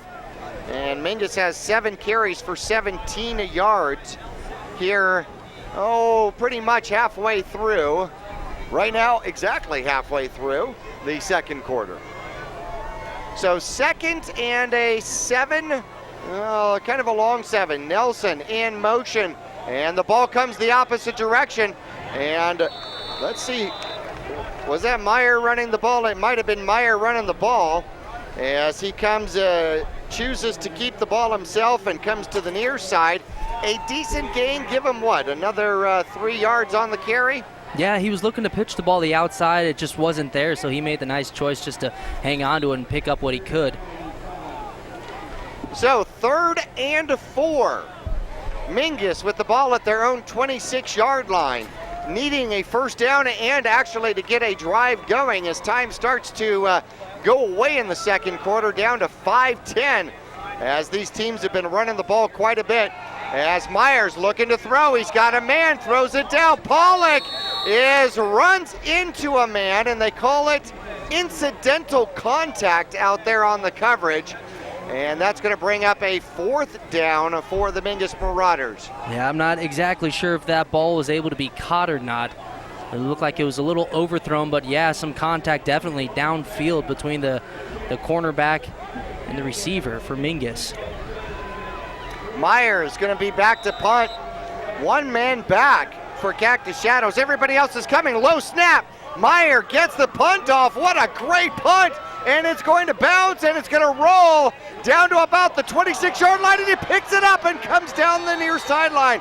Spear, dangerous move, picking up that ball right at the last second and gets his team back to about the 35-yard line, about 15 yards on the return. You know, it's never a good thing whenever you're back returning a kick, whether it's a kickoff or a punt, and you have to retreat. And whenever you have to go backwards, especially when the ball's on the ground, it is a very, very risky move to pick that ball up. He decided to, and picked up a little bit, but ended up getting tackled out of bounds. Observation, Cactus Shadows in complete command of the time of possession in this game. Yeah, they really are. Mingus just unfortunately have not been able to really get anything going on offense or put together a drive that takes up a lot of time, and that's what Cactus Shadows has been able to do. We're about 4:50 left in this first half. 2 receivers near side. Young's looking to throw the ball. Good protection, throws the ball up, and intended for number 80. Decent coverage out there for the Mingus Marauders. Huey, I think, number 9 on the coverage. Yeah, there were a couple Marauders out there. You also had, let's see, you had 2, I'm trying to find my roster here. You had number 3, Jimenez was out there, but you had Huey as well. Just really a small window that Young had to put that ball, and he couldn't do it. Just nice job defending the pass for the Marauders. Tried to get the ball to the tight end, who's now going to switch to the opposite side. Mingus does not move with trips on the near side. They hand the ball off. Cuny tries to cut it back up the middle, and denied out there by the Mingus Marauders. Trevor Galloway having quite a defensive game so far. Yeah, we've seen a couple big hits by Galloway, kind of taking over that defense right now, just controlling it, and whenever they've run to his side, he shut it down. 3rd and 7. The ball on the Cactus Shadows 38-yard line. They got to get out to the 45-yard line for a first down, approaching the 4-minute mark in the first quarter. Spread formation. Pistol, 1 man in the backfield with quarterback Young. He takes the snap, looking to throw, and he's going to get hit from behind and sacked, and they're going to bring him down. And so that is Tyler Kelly getting in there for the sack for the Mingus Marauders. Who else was in there for Mingus? And it looks like Nebraska. Sabota was also in there for the Mingus Marauders, and Mingus stops him and forces a 4th down from their own 30-yard line. Yeah, Kelly and Sabota both back there on either side of Young. He dropped back to pass, nothing downfield, decided to run it, sacked. And the pooch kick is coming back the other way. Jimenez gets it back to midfield, and Mingus is going to take over right there. Short little pooch kick. They wanted to keep it away from the run back, but boy, Jimenez, who had gone downfield of playing the gunner, turned around and there's the ball. Yeah, it's almost the best case scenario there for Jimenez, as he's, your side's just running downfield as fast as you can, and once he saw the reaction from the receiving team that the ball was short, he turned around and, like you said, it was right there and coming back the other way. Nice job by Jimenez, just being alert. It's very easy when you're in that gunner's position just to try and get downfield as quick as you can, but he was able to notice that it was a short pooch kick and pick it up, and now Mingus again. Well, we talk about it all the time. On the field, you have to talk. You absolutely have to talk. If you're not talking, you're not helping one another at all. And so Mingus now gets the ball back. Best field position of the game for Mingus to start a drive with 3:28 left to go in the first half. There's the snap, and running up the middle with a pile is, I believe it's Ruiz, and he'll pick up about 3 yards. Decent push by the Mingus Marauder offensive line. Yeah, Ruiz got stood up a little bit, ended up getting pushed from behind, falling forward. It's always a good thing whenever you're running the ball, trying to fall forward, and it helps if you have some help from the guys on your team. Oh yeah, that's pushing you from behind. Offensive lineman assist. Yeah, right. Okay, 3 minutes, just under 3 minutes left to go. Mingus taking their time. Would love to chew up clock. They still have all 3 timeouts, by the way, in the first half. Tyler Kelly in motion, and Myers looking to pass, has a man, and there's the penalty. Nelson trying to come back to the ball, and the coverage never looked back at the ball, Kyle. No, never did. I mean, the ball was underthrown a little bit, but when you don't have your head turned around and you're staring at the receiver, you don't know that. So when the receiver turned around to come back to the ball, there was the contact, and they got it flagged. And right there, Meyer, a nice job of just staying in the pocket. He had pressure coming from his blind side and was able just to stay strong in the pocket and deliver the throw and draw the flag. Third penalty against Cactus Shadows out here, and it should be a 15-yard penalty, which will be good enough for a first down. In high school football, it is a 15-yard penalty, but not an automatic first down. So Mingus sets up shop at the 32-yard line, their best drive so far in this game. And Mingus coming to the line, down 7-0 with 2:45 left to go in the first half. Meyer sets up shop over Vincent. He's got Ruiz in the backfield. And there's the snap, and he's going to keep it himself out to the outside. He cuts it back in, looking for a block. And that's not good when you're facing your own blocker, but he's able to pick up about 5-6 yards on the gain. Yeah, he's just doing what he can on this play. Had a nice spin move there. As if you're watching on TV, you can see the replay running off to the left side of that line. Stops when he sees 2 defenders right in front of him and evades both of them. Picks up a couple extra yards after that. John Stabe doing the replays in the Verde Valley TV truck out here today. Nelson in motion, and up the middle it goes. Ruiz, a great job. Once you can run off the corner and run off the tight end or the wing, then that opens up the middle, and Ruiz picks up his best gain of the game so far with 6 yards on that carry. Yeah, just getting through the first couple levels, and then you get to some open field, and Ruiz was able to do that. Another hard run by him. We've seen him leaping over linemen. We've seen him keeping those feet moving, and here he picks up a really nice gain in the first down for the Marauders. Over 1,000 pounds on the defensive line. Myers with a misdirection going to Kelly. Kelly trying to get around the corner with the speed. Thrown out of bounds. And by number 44 out there, and it looks like he may lose a little bit on the reverse as Cactus Shadow stayed home. Number 44 on the tackle as he helicopters Tyler Kelly out of bounds. Yeah, that was a nice play by Janice Schleicher who really just read it. I mean, Cactus Shadows had that play read. They stayed home on the backside, so when Kelly got that ball and he came around, he was 10 yards deep in the backfield and just tried doing whatever he could. Tried outrunning the man, went back a little bit, picked up what he could, but wasn't able to get back to the line of scrimmage. Now he's going to split out wide to the right side. Nelson is in motion. They're going to hand it off to Ruiz, and Ruiz is going to run into 2 Cactus Shadow players out there. 54 leading the attack, but Mingus will pick up a little bit on it. They'll pick about half of what they need. 1:33 left to go. Cactus Shadows calls a timeout to talk about defensive strategies. We'll return to the home of the Falcons after this.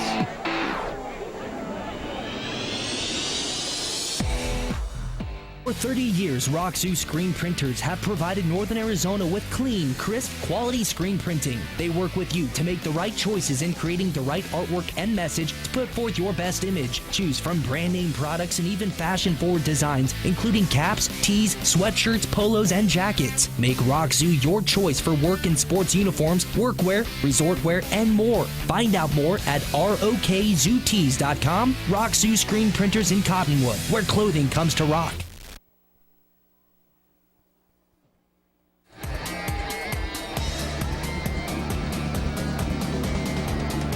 Mingus driving, trying to tie this one up before halftime.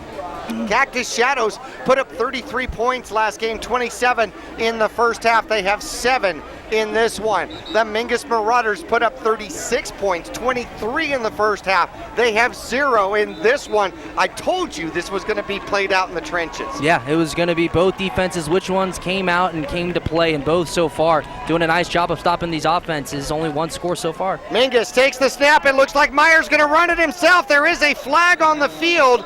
If the play stands, he will have a first down, but the flag is thrown in the backfield in a precarious position for offensive fans. Yeah, we'll see what they get Mingus on right here. That flag came in almost right when the ball was snapped. The umpire's chatting out there. Jordan Taylor, one of the offensive linemen, one of the guards, out there trying to participate in the conversation, or at least listening in. A little eavesdropping, never hurt anybody, Jackie. Well, this could be huge out because it was third. It was third and a long 7, maybe 8. And we'll see what the penalty is.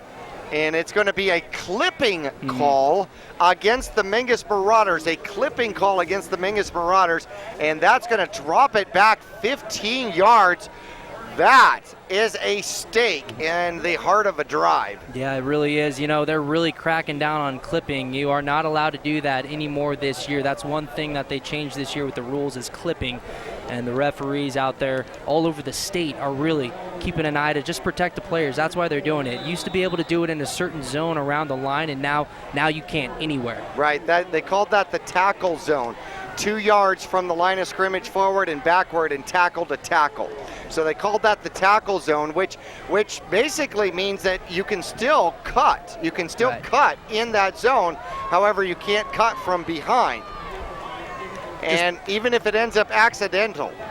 All right, different formation, shift formation for the Mingus Marauders. Looks like Myers rolling out to the right, throws the ball down. Tyler Kelly is the intended receiver, is picked off, coming the opposite way. Number 27 with the interception as he brings it back to the 20-yard line with 1:05 left, and a flag comes out.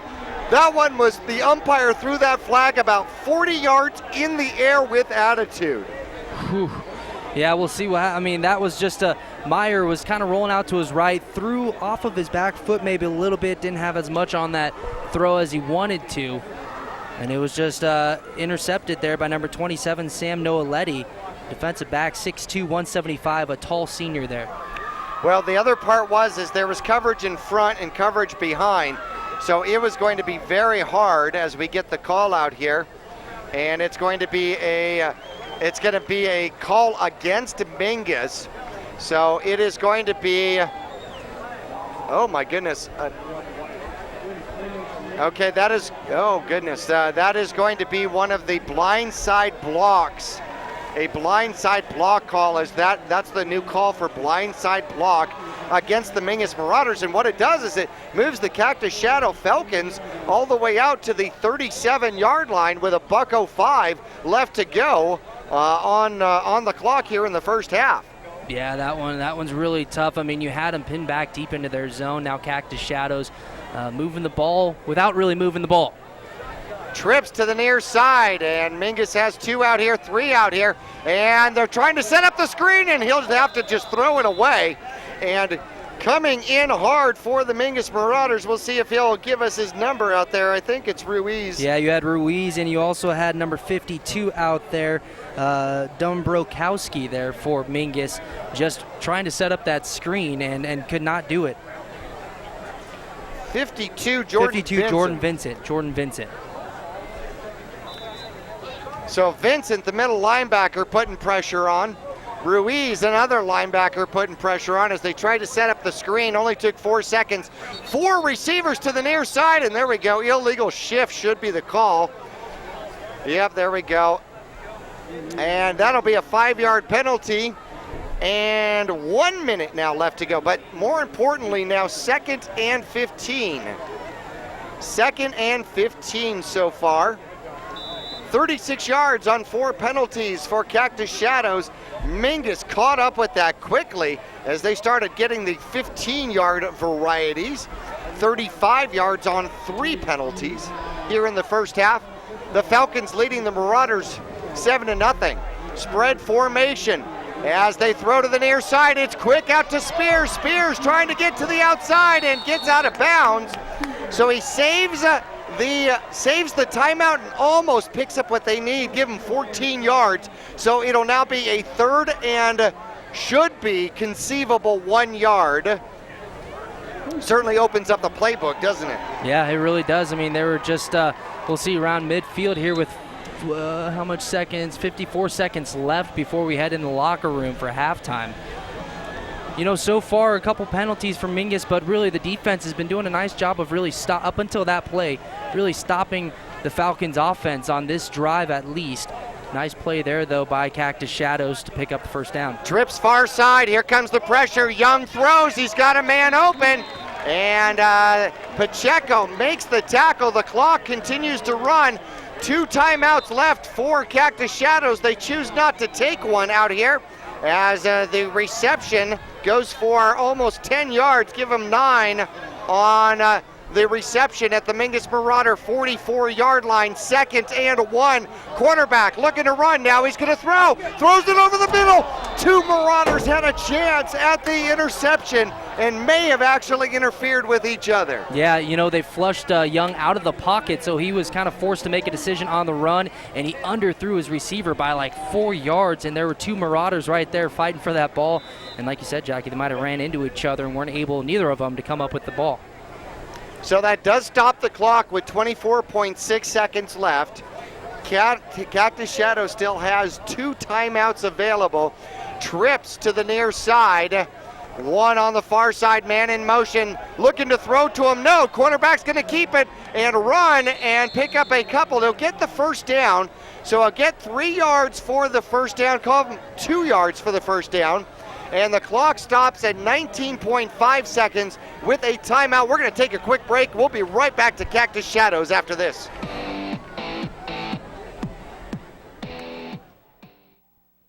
They're here. Ranger XP 1000, the most powerful Ranger ever. General 4, the off-road's most popular new crossover. And Ride Command, connecting you like never before. See the best of 2017. Or grab a great deal on remaining 2016s. Get rebates up to $2,000 during the Polaris factory authorized clearance. Cottonwood Motorsports, located on Route 260 and Western Drive.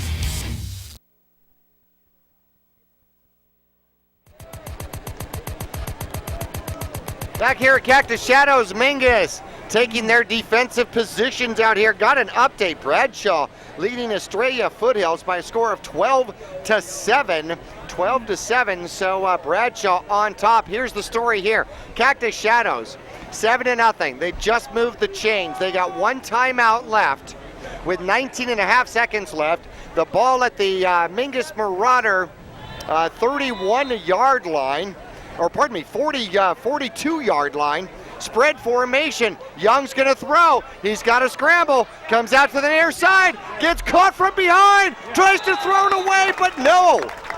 Wisely hangs on to it as Scalp hangs on to him for the sack for the Mingus Marauders. Just a beautiful play, not giving up on that, just going after the quarterback as time runs down. That was the last play of the quarter, or of the half, excuse me, but it's just, again, that pressure by the Marauders defense, just not giving up, ruthless, chasing after the quarterback. Well, that is the second sack for the Mingus Marauders out here. Skelf picking up that one, and that sack ends the quarter here.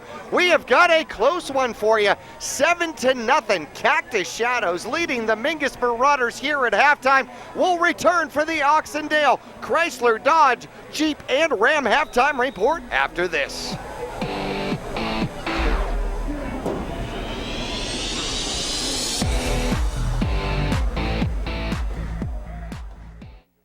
Are you looking for a different approach to healthcare? A place where excellent care is combined with kindness and compassion? If so, welcome to Spectrum. At Spectrum, our approach to healthcare is positively different. From primary care to pediatrics, our staff is dedicated to one thing: you. As a leader in integrated care in Arizona, we treat the whole person because we think everyone deserves to feel better. Spectrum Healthcare, for mind, for body, for all of you.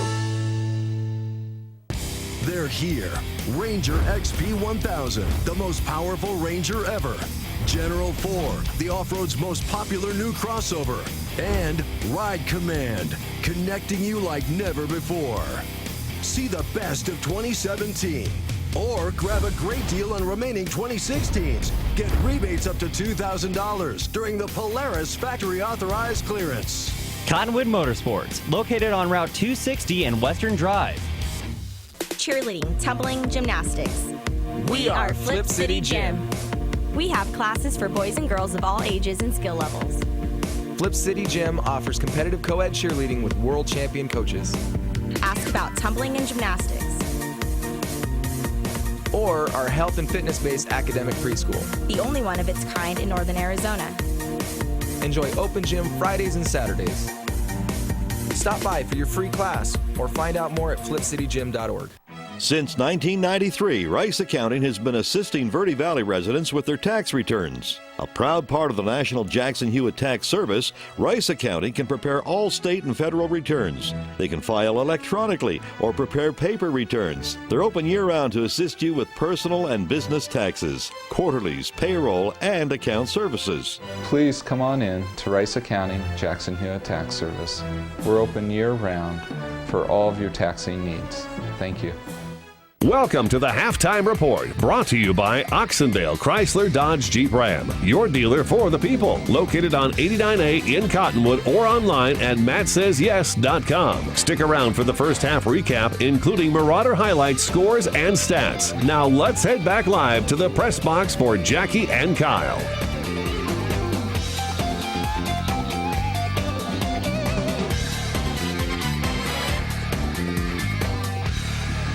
Back here at Cactus Shadows, in the corner, in the dark, just call me Mushroom. And the Mingus Marauders trailing the Cactus Shadows Falcons by a score of 7-0. We talked about it in the Vinny's pregame report.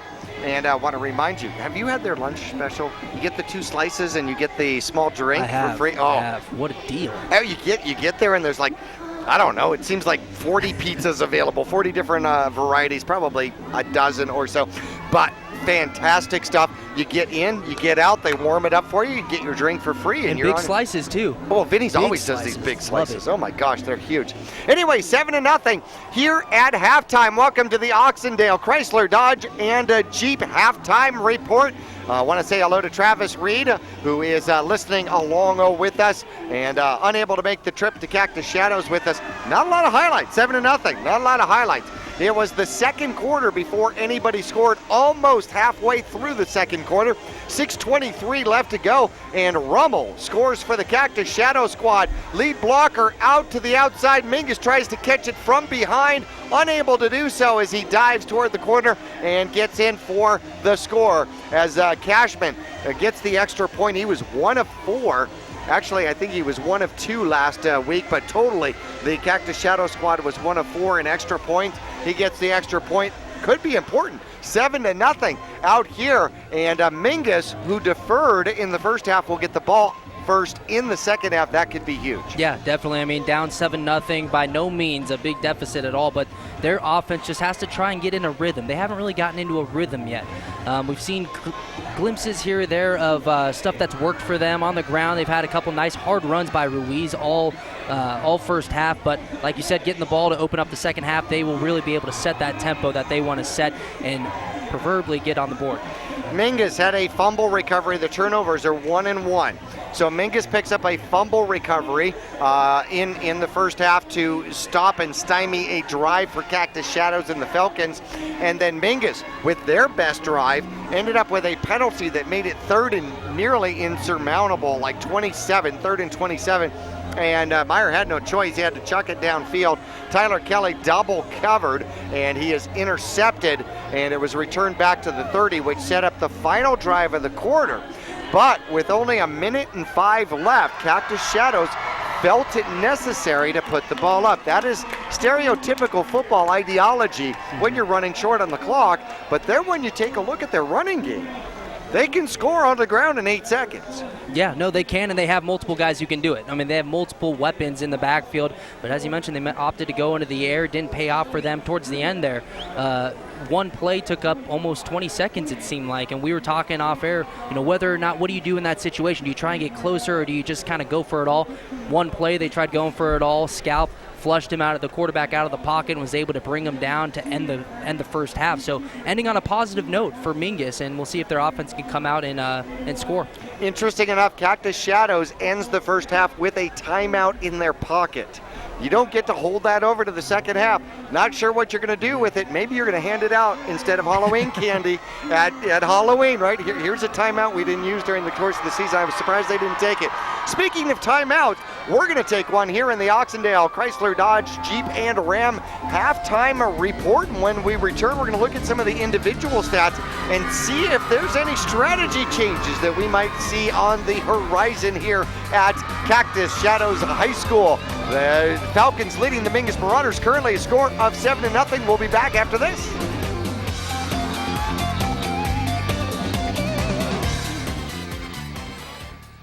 People always ask us, what does being a dealer for the people mean? Being for the people is a simple idea. We believe everyone deserves to drive a nicer, newer car. That belief drives the entire team at Oxendale Chrysler Dodge Jeep Ram to care more, to try harder, to work smarter. We're dedicated to helping you find or fix the perfect car for your life and budget. Whatever is keeping you from driving the car you want, we guarantee we'll try our best to help you. We're Oxendale Chrysler Dodge Jeep Ram, and we're a dealer for the people. Visit us at our store in Cottonwood or see all our deals at mattsays.yes.com. You'll get more miles for your money at Reese's Tire and Automotive Tire Pros. It starts with matching the right tire for you, your vehicle, and driving habits. And continues with expert brake, alignment, and warranty services to extend the life and performance of your vehicle. And to serve you better, we now offer King Cobra custom exhaust systems. Find out more about our nationwide warranty at reesestire.com.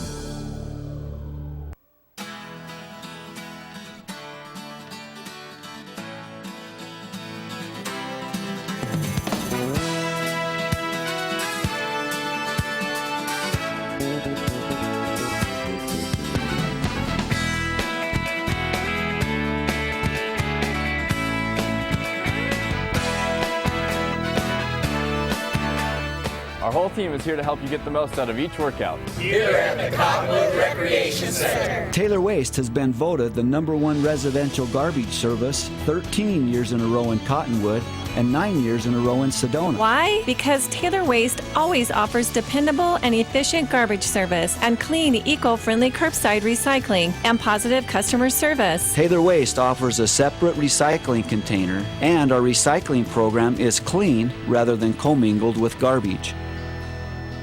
To start service, call your locally owned Taylor Waste, dedicated to providing service tailored to your needs. For 30 years, Roxu screen printers have provided Northern Arizona with clean, crisp, quality screen printing. They work with you to make the right choices in creating the right artwork and message to put forth your best image. Choose from brand name products and even fashion-forward designs, including caps, tees, sweatshirts, polos, and jackets. Make Roxu your choice for work and sports uniforms, workwear, resort wear, and more. Find out more at rokzootees.com. Roxu screen printers in Cottonwood, where clothing comes to rock.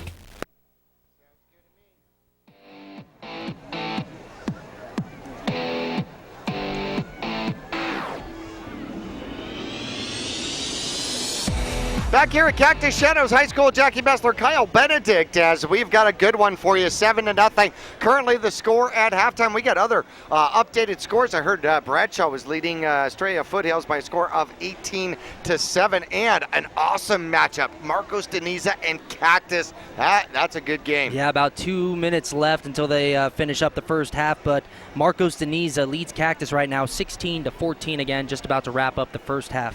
They say, coaches always say, you improve the most as a team between game number 1 and game number 2. Okay, all of these teams, we saw multiple games in high school with over 100 points scored. Now all of a sudden, all these low-scoring games. So apparently it's the defense that improves greatly between game 1 and game 2, yes? Yeah, it seems like that's what's happening here for sure. I mean, both teams put up pretty good numbers in the first half of last week's game, and then here, 7-0. That's all that's happened so far tonight. But defense is coming out. You mentioned in pregame it was going to be a tough battle in the trenches, and that's what we've seen so far. I'm inviting you to go see our friends over at Oxendale Chrysler Dodge and Jeep. Travis Reed over there, a huge Marauder fan. Love having him on the air with us at halftimes, especially at the home games. And of course, when you go there, you know what? They're going to put you in the right product that is right for you. Okay, and I know that there's all sorts of Labor Day weekend specials that are out there. I am sure that you're going to walk in, you're going to find all sorts of different rebate opportunities and financing opportunities and lots of things. Plus, they really exceed on the pre-owned opportunities. They really do. They get you, they find out what your needs are, they get you into the right product that is going to serve you well, not for the next 6 months until the warranty's done, for a long time. And they're going to work with your budgets, they're going to work with your pricing. Awesome on financing. They're all about the people. They're all about their customer. Let's get into some of the stats. Let's start with the Mingus Marauders out here. Not a lot of stats for the Mingus Marauders offensively here in the first half. This may surprise some Marauder fans. Only 30 yards of total offense. -7 yards passing. That was a completion. That was a screen that went backward for 7 yards. 37 yards on the ground. Ruiz, the main carrier for Mingus, 8 carries for 25 yards, averaging a little better than 3 yards a carry. Meyer has carried it twice, 2 carries, 9 yards in the game. So Mingus, not a lot of yardage running the ball, and time of possession has definitely been in favor of Cactus Shadows, who is pretty equally spread. They've got 170-something yards of total offense here in the first half. The Mingus Marauders coming back on the field out here, ready for half number 2. This is where it gets fun, as you start to see the adjustments in the second half. The chess game begins, you know? Yeah, no, it really does. It comes down, I mean, in the halftime, this is where the coaching really, really shines. We'll see what both teams, the adjustments that they made in that locker room. I mean, both teams have, I imagine, plenty of things they want to change, especially given that it's only 7-0 heading into the halftime.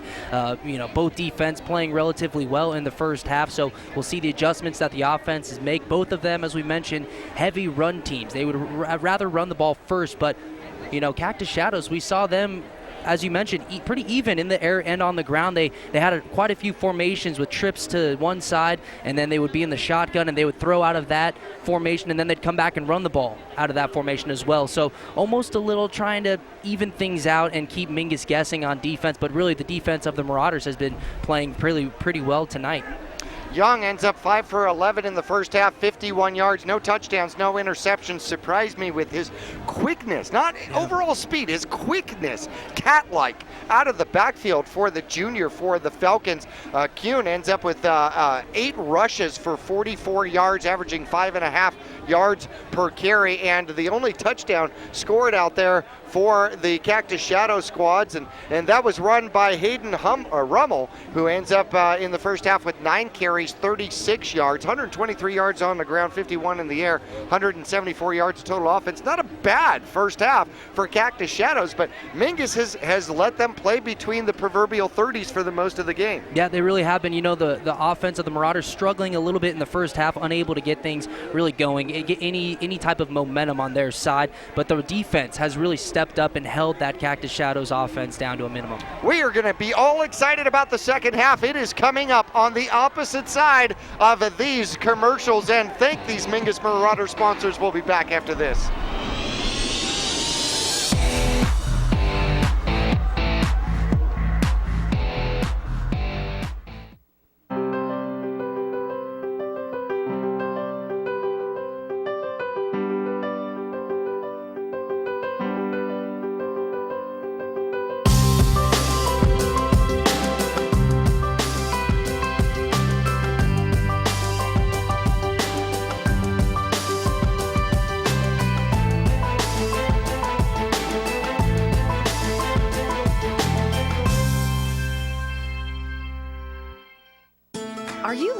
different approach to healthcare? A place where excellent care is combined with kindness and compassion? If so, welcome to Spectrum. At Spectrum, our approach to healthcare is positively different. From primary care to pediatrics, our staff is dedicated to one thing: you. As a leader in integrated care in Arizona, we treat the whole person because we think everyone deserves to feel better. Spectrum Healthcare, for mind, for body, for all of you. This has been the Oxendale Chrysler Dodge Jeep Ram Halftime Report. They're your dealer for the people. Located on 89A in Cottonwood or online at mattsays.yes.com. We'll return for exciting Mingus Marauder football second half action on KYBC AM 1600 and 96.3 FM or online at myradioplace.com right after this.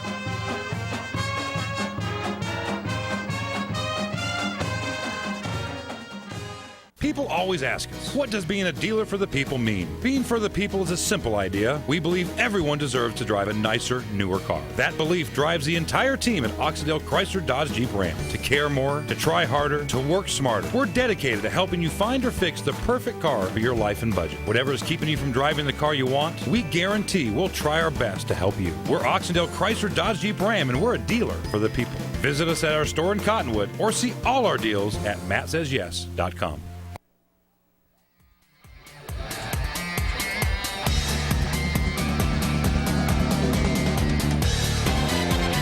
Back here at Cactus Shadows High School, well, you know what that means, Kyle. That means that the JV game was last night and at home in front of an impressive JV crowd, actually. Good attendance for the JV game, and Cactus Shadows victorious over the JV squad by a score of 42-31. And Mingus had a couple of things going on that JV squad. Bradley Howard had a phenomenal game, but I want you to know, Mingus was playing half of the players as freshmen on the JV squad. So we are done learning the freshmen quickly. I am telling you that. And great improvement for the JV squad. I know the score doesn't sound right, and it is an 0-2 season so far for JV, but great improvements for the Mingus Marauders, especially defensively. Score updates going on. High school football around the state. Yeah, we got an update. The Bradshaw Mountain game, they're taking on Australia Foothills. Bradshaw 24, Australia Foothills 7. That's in the second quarter. Flagstaff leads Yonkers 7-0. Lee Williams losing to Dysart 35-0. Again, Dysart 35, Lee Williams 0. Mojave taking on Lake Havasu. Lake Havasu's winning that one 31-6. And Greenway's beating Cocoa 22-6. Cocoa scored first in that one, had a blocked punt, but Greenway went on to score 22 unanswered points. Well, we're getting back to game time here. The teams on the field, Mingus will receive first. They'll be going from left to right across your video screen and radio dial. Want to remind everybody that coming up September 10th, Cottonwood Lobos, CMS Lobos football squad has a car wash, benefit donation car wash coming up at the Susie Q Market. I can't let the cat out of the bag, but there will be promotions going on out there for that. Car wash is just part of it. Bunch formation out here. Now they'll spread out. That allows the Mingus Marauders to spread out. And we are about ready for the second half action. Mingus trailing Cactus Shadow 7-0. There's the kickoff, short kickoff, and it will be fielded about the 10-yard line. Finding a groove and then getting up past the 30 and about the 33-yard line. And that looks like it is Alex Nelson with the return. Wanted to get it to Tyler Kelly, and it was so short, Nelson beat him to the ball. So Mingus will start their first drive here in the second half at the 34-yard line, their own 34-yard line. 30 yards of offense from the line of scrimmage. 35 yards of penalties for the Mingus Marauders in the first half. I think the chalkboard was full of offensive stuff.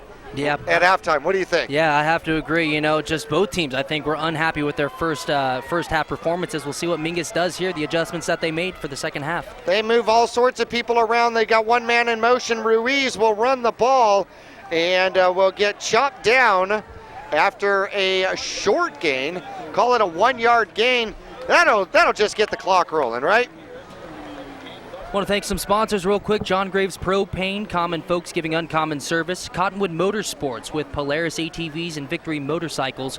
Flip City Gymnastics, Championship Gymnastics and Cheerleading. And Oxendale Chrysler Dodge Jeep Ram, your dealer for the people.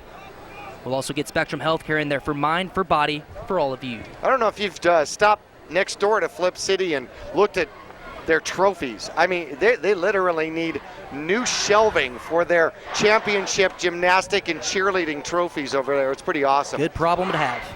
Let's see, Taylor in motion. Ruiz with the ball as he finds some room over the left-hand side up to midfield and a first down for the Mingus Marauders. 16 yards on the carry. That is the first play for the Mingus Marauders over 10 yards in the game as they just find a hole on the left-hand side. Great blocking by the Mingus Marauders. Yeah, once Ruiz saw that hole, he hit it hard. I mean, it looked like he shot out of a cannon, ran right through one of the Falcons' defenders. Very, very nice gain there and a hard run, another hard run for Ruiz.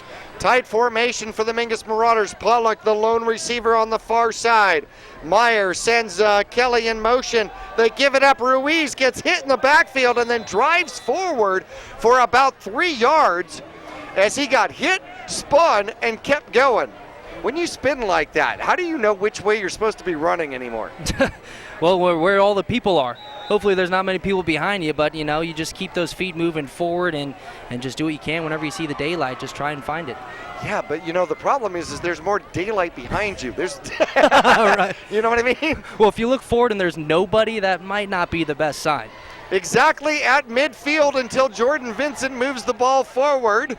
Getting ready to snap for a 2nd and 7. Mingus trailing 7-0. Third quarter action. Tyler Kelly in motion and Ruiz gets the handoff and he'll plunge forward for approximately another 3 yards or so. Hey, I got a text last game.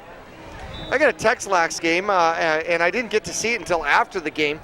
Somebody actually texted me and said, "You sound taller on radio."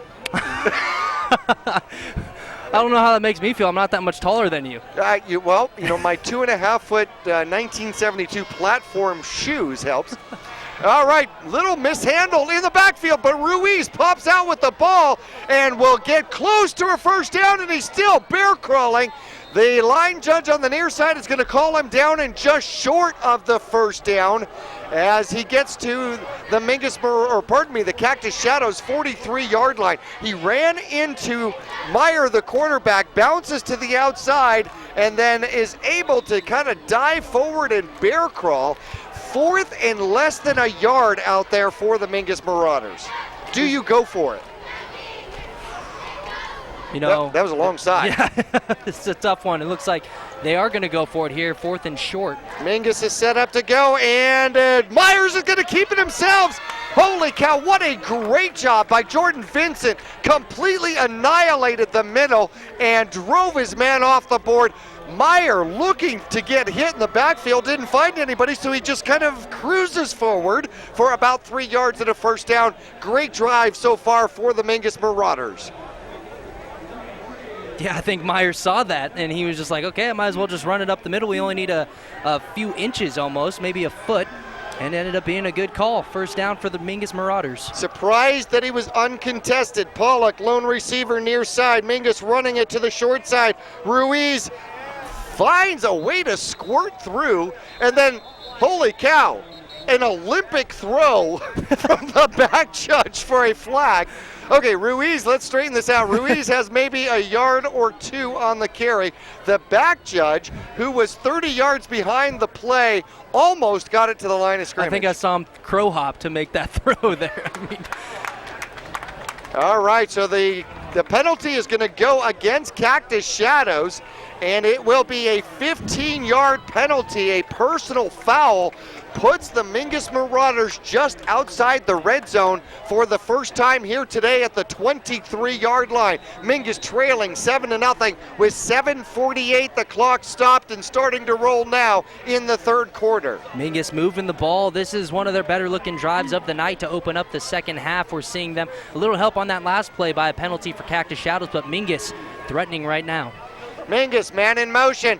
A reverse going the opposite way. There goes Tyler Kelly. Bounces off one. Almost almost runs through the back judge and will get close to a first down as the mighty Kelly just keeps the legs rolling, and Mingus is now starting to get fired out.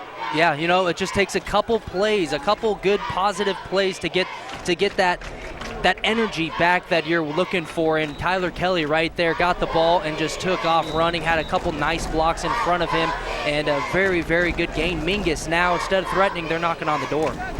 All right, and it looks like there will be an official equipment timeout. All right, Jordan Vincent has to come off the field to work on the equipment a little bit, and that is going to shift up the Mingus Marauder offensive line. Now, if I guess what's going to happen here, that may put Trevor Galloway at the center position. McClanahan comes in at the left tackle position, and here we go.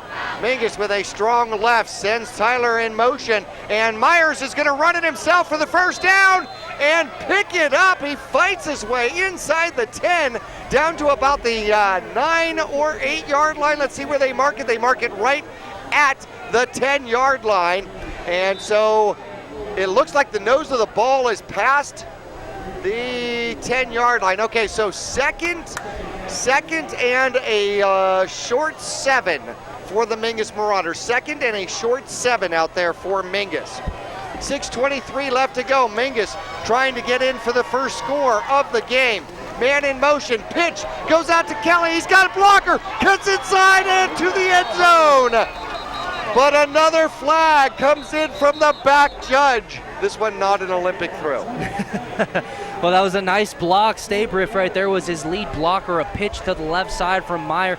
You see here the pitch to the outside, and Kelly just runs and has that nice block, takes a hit right at the goal line and ends up falling forward into the end zone. However, it's going to come back.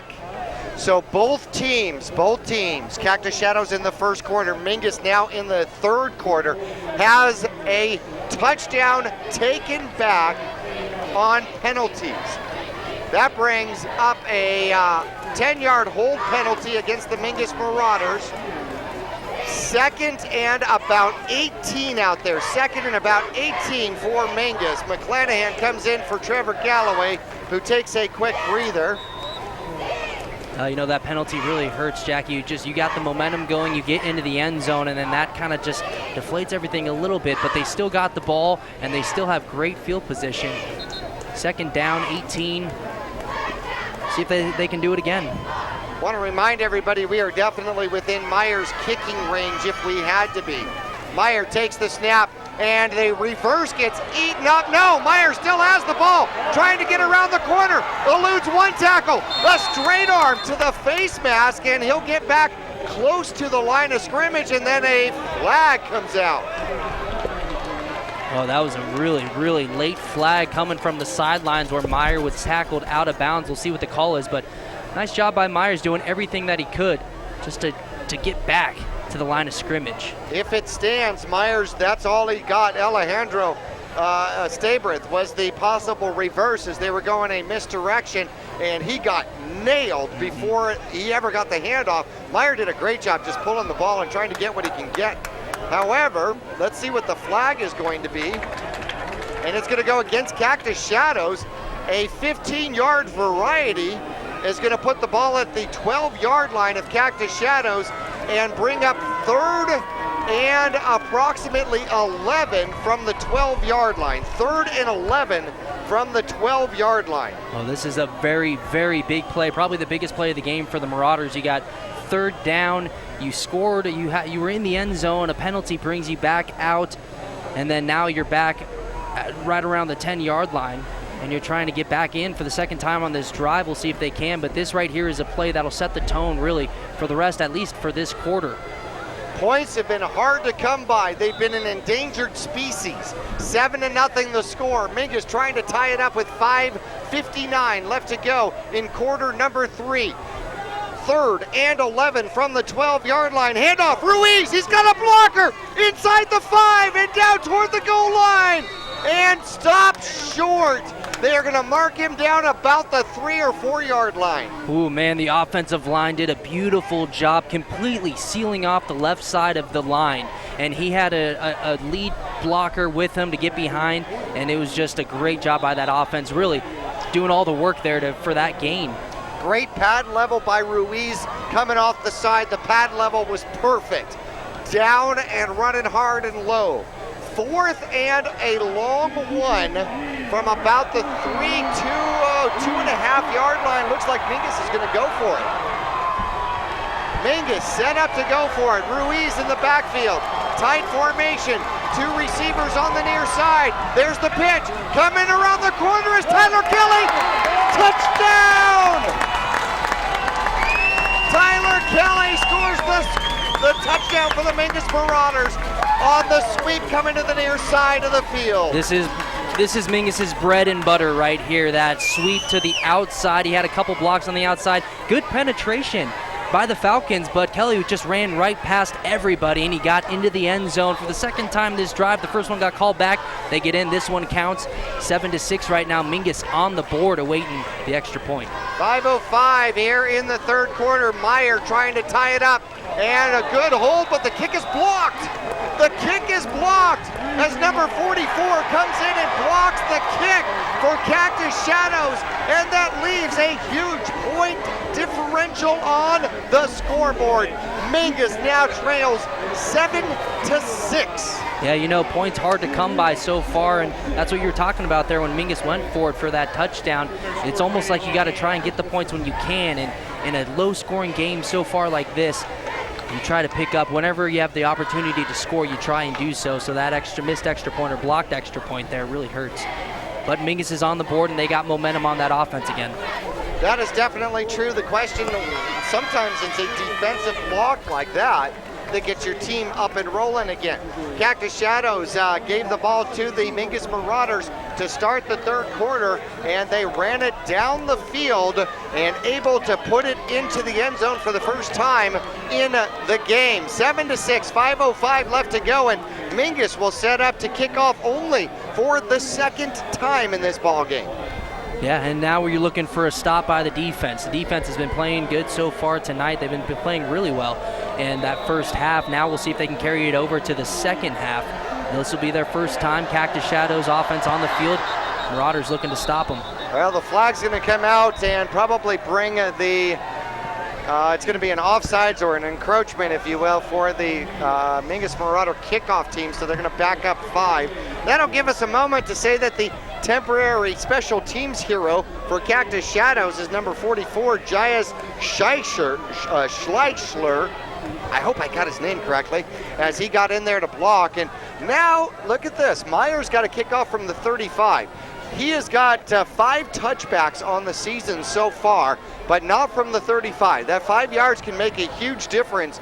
Gives Cactus Shadows an opportunity to return with some weapons sitting out there right at about the 15-yard line. Meyer boots it. He's going to send him back, and it'll be taken by Spears near side, looking for a hole, and it gets closed up quickly. And jumping out there and making a special teams play for the Mingus Marauders is Sabota, number 31.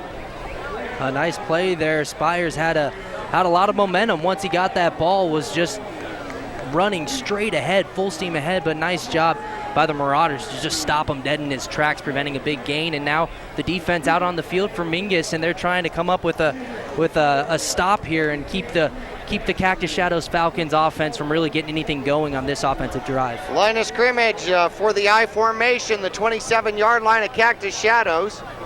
And the Empire comes in and kind of holds up the play here for a moment, backs out of there, and we are back to football, running the opposite direction, and almost losing the ball is number 30, that's Rummel, and Rummel will wander backward for 2 yards, so a negative play starts the offensive onslaught for Cactus Shadows here in the second half. They didn't get the ball for the first 7 minutes. That was a nice play by number 44, Streck, and number 3, Fabian Jimenez for the Marauders, getting back there and making the play. Okay, a little misdirection to start it as the fullback went one direction, and it appeared as though the halfback went the other. Now another equipment substitution as Let's see, Mingus has to replace a player out there, a defensive end.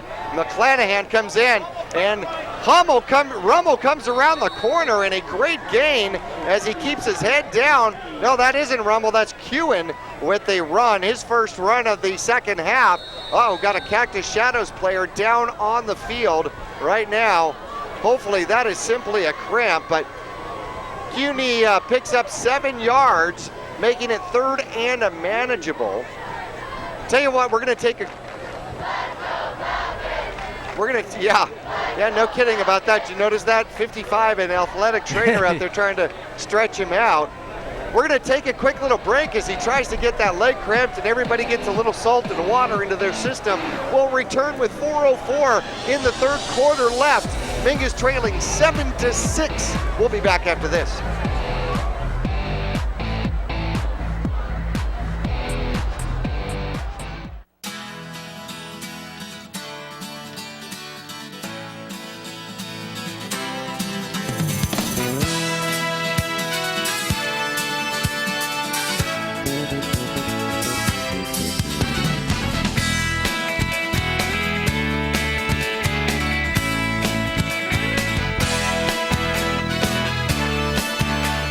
Our whole team is here to help you get the most out of each workout. Here at the Cottonwood Recreation Center.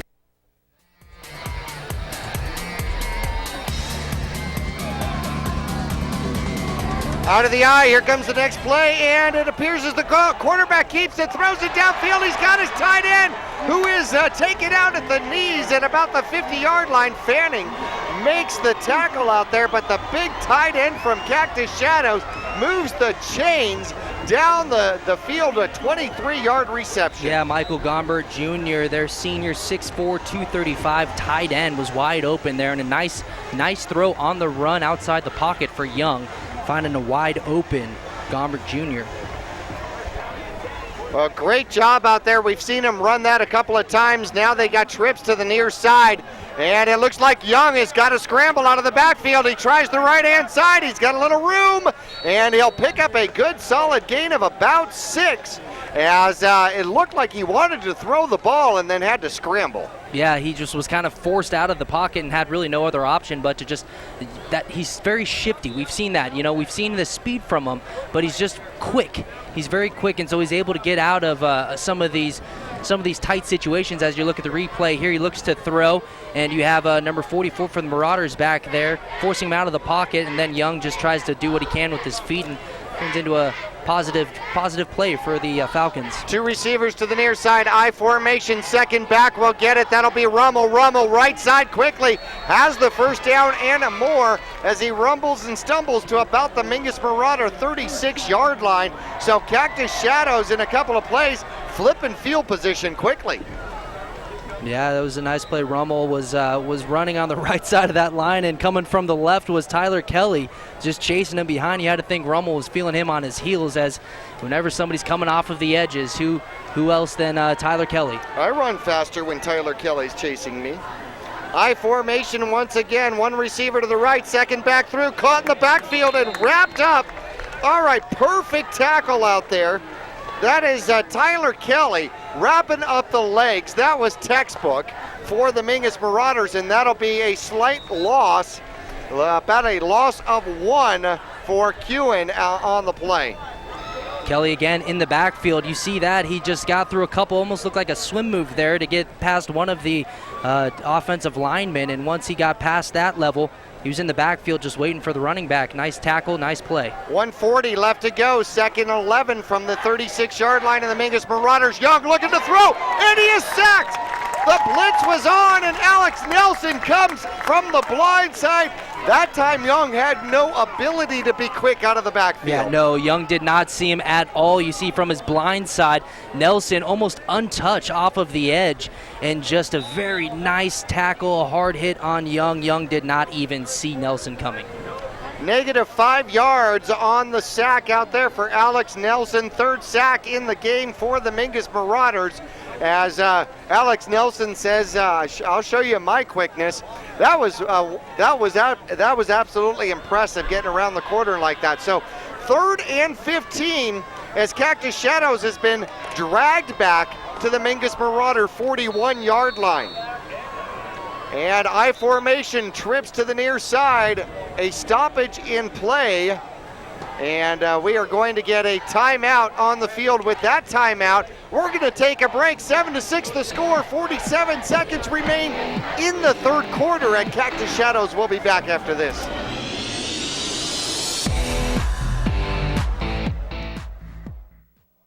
Cheerleading, tumbling, gymnastics. We are Flip City Gym. We have classes for boys and girls of all ages and skill levels. Flip City Gym offers competitive co-ed cheerleading with world champion coaches. Ask about tumbling and gymnastics.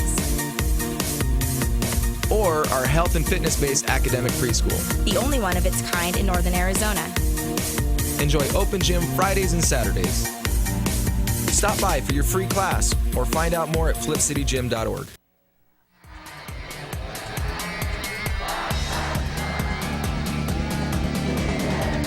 All right, Sweet Caroline has broken out amongst the fans here at Cactus Shadows. Can't help but sing along. Oh, spread formation, 2 right, 2 left. Watch the bubble screen. As Young drops back, he's got some pressure, throws it over the middle. He's got a receiver breaking down the middle. He loses the ball. Spears had the first down, and now the scrum to find out if Mingus has it and has the takeaway, or an incredible first down by the Cactus Shadow squad, waiting for judgment out here, and a second flag. He threw a flag and now he's thrown a hat. The back judge has, and it looks like Mingus has the ball. Tyler Kelly. Coming up with it is Tyler Kelly. Tyler Kelly fighting on the bottom of that pile. That right there, the judge standing right over the pile of that fight for the ball, and he threw a flag and then threw his hat. As we watch the replay here, just across the middle, off the back foot, Young hits his receiver, and the ball's stripped, and then on the bottom of that pile where everyone's fighting for it, Tyler Kelly comes up with it with his helmet off. Well, there is definitely going to be real estate movement here as we find out what's going to happen. A personal foul, and then a unsportsmanlike conduct, and an unsportsmanlike conduct back against Mingus. Ejections. 2 ejections have been placed out here by the back judge, and we're going to have to find out who has been ejected. That means that they cannot play next week either, Kyle. Yeah, we'll wait to see if we can find out who was ejected. We got 2 of them. And we got Tyler Kelly down here on the Marauder sidelines. He looks like he's still fired up, walking with his helmet off. Now, if they have ejected Tyler Kelly, that will be a huge loss for the Mingus Marauders. Okay, Mingus got the ball back, but they're going to get it back after the penalties inside of their own 5-yard line, just a little bit inside their own 5-yard line. Tyler Kelly's taking looks like he's trying to take his shoulder pads right now, and he's talking to a coach down at the far end of the sideline. Oh my goodness. All right, Coach Jose Zambala's down there trying to talk to him, and that is a huge loss for the Mingus Marauders. And that means that they are not going to have Tyler Kelly for the Cactus game at home next week. He will get the fumble recovery. However, it comes at a rather huge price out there for the Mingus Marauders. Yeah, that one definitely, you see a bunch of teammates around Tyler Kelly who has his shoulder pads and his jersey off. Still heated right there. You could tell there was a big fight going on for the ball down at the bottom of that pile to recover the fumble, but play moves on. Alejandro goes into motion and may have drawn, encroachment against Cactus Shadows. Breathing room for the Mingus Marauders. The 5 yards will put the ball out at just about the 10-yard line, just in front of the 10-yard line. Mingus trailing with 38 seconds left to go in the third quarter, trailing 7-6 with all sorts of drama on the field out here today. You almost forgot that they recovered a fumble. I know. But that was it was set up to be a really nice gain for the Cactus Shadows Falcon as Young hit a guy across the middle, but Mingus strips the ball and comes up with it. Mingus runs the ball right hand side. Ruiz darts out and may get far enough for a first down. He does. He needed 5. He'll get 11. Ruiz running the ball really well here in the second half. He ran hard in the first half, but picking up, I would say, better yardage here in the second half as they've gone to him time and time again. He gets another first down for his offense. 74 yards rushing in the game on 16 carries for Ruiz, a little better than 4.5 yards right now. And the blocking has gotten, I think, a little bit better for Mingus here in the second half. There's the snap. And Ruiz will run up the middle again. Actually, no, it is handed off. The scrum pile actually goes backward a little bit. We'll see where forward progress goes. And they will move it forward for about 3 yards. So Ruiz with a cloud of dust out here as the third quarter comes to an end. Mingus will start the 4:48. 2nd and 8 from their own 21-yard line, trailing 7-6. Will return for the fourth quarter after this.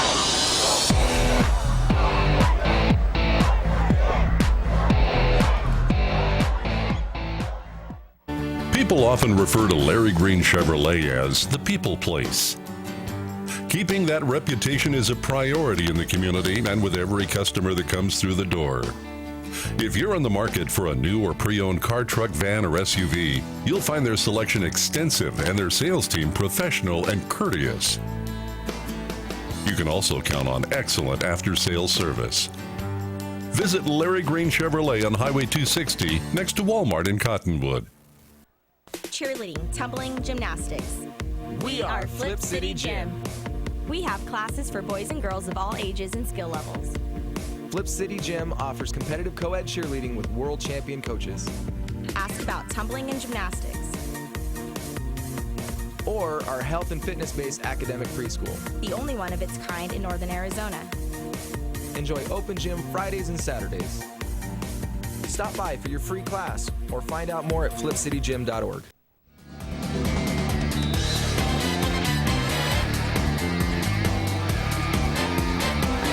Second and 7, the ball sits on the Mingus Marauder 22-yard line. 12 minutes left to go in this contest. Mingus has the ball, needs 7, and there is the handoff. Ruiz, right-hand side, trying to follow the big boys. Gets knocked backward, but he'll make his way to the 24-yard line for a gain of 2, bringing up 3rd and 5. I want to thank a few more sponsors here. Graham's Integrity Auto Sales, where integrity comes standard equipment. Pond Palace in the Copper Dome building on Calvary Way. And Reese's Tire and Automotive Tire Pros. More miles for your money. Oh, you should see their new reward card. That is definitely worth it at Reese's Tire. Of course, the defensive coordinator for Mingus, Neil Dixon. Man in motion, 3rd and 5. Myers back to throw. He throws deep, downfield, and it is almost picked off. Alejandro Stabrith. There was lots of bumping going on down there, and the ball slightly underthrown. Stabrith had his man by about 2 yards, and at the last moment, the defensive player turns around and almost intercepts it at about the 45-yard line. So, 4th and 5, and it looks like Mingus will probably have to punt the ball and give it back to Cactus Shadows. Meyer looking to punt, puts a boot in it, right-hand side, a little wiggle, gets a good bounce, and it'll be picked up and knocked out of bounds. Spires did that the last time. Yeah, I mean, just this one was it was a little bit more of a Sunday hop, if you will, than the other one, but man, it's always dangerous whenever you're back there returning a kick and the ball hits the grass and you're trying to field it from there. It's difficult. 32-yard line will be the line of scrimmage for Cactus Shadows as they start their second drive, only their second drive of the second half. Mingus did a great job trying to even out the time of possession. Cactus Shadows definitely the advantage in the first half. Mingus the advantage in the second half. Now, let's see what Tyler Kelly being off the field and ejected means to the defense. There is the bubble screen setup, but they're going to run it instead. And Mingus on it rather quickly. A short game for CUNY coming off the right-hand side. Peyton CUNY picks up 2 on that one. That gives him 52 yards in the game. 43 yards in the game from Rummel. Both of these young men had over 100 yards. Rummel had over 100 yards rushing in the first game against Seton Catholic. Spread formation now, and Young is looking to throw it. He has got a rush in, but he finds a way to get out of it and picks up 8. Had a man in the backfield on the heels, decides to tuck and run and picks up 8. Makes it 3rd and manageable from about the 37-yard line. Actually give him 6 on the carry, so 3rd and 3. Yeah, again, pressure by number 44 for the Marauders. Almost had a sack and was forcing Young to just pull the ball down and run with it anywhere else to go except where the Marauders were. Kyle Streck, a sophomore out there. Handoff. Second man through, and he finds Rummel, finds some running room. Pacheco finally knocks him out on the far side of the field, but not until he gets to the Mingus Marauder 46-yard line. Moving the chains, and back in Mingus territory are the Falcons. Yeah, that's a bummer right there on 3rd down. You would really like to have that stop here. We're under 10 minutes left in this 4th quarter. Mingus down 6-7 right now. After they scored, they had a missed extra point. And the defense now ball around midfield, actually on the Marauders' side of the 50-yard line. Defense still out there trying to continue to stop this Cactus Shadows offense. Loaded up on the far side, no receiver on this side. They're going to run back the opposite direction. He's got to cut it back through the middle, finds a hole, and Peyton with the run, and a pretty good gain of about 7 on 1st down. Bringing up 2nd and 3 from the Mingus Marauder 38. Just a couple blockers up in front of him that he was able just to kind of follow behind and try to see who they were going to pick up and then adjust accordingly. And he gets a nice gain there, just a few yards shy of the 1st down, bringing up 2nd down. Standard eye as they just ran to the near side of the field in the weak side. Second back through, caught the backfield and dropped.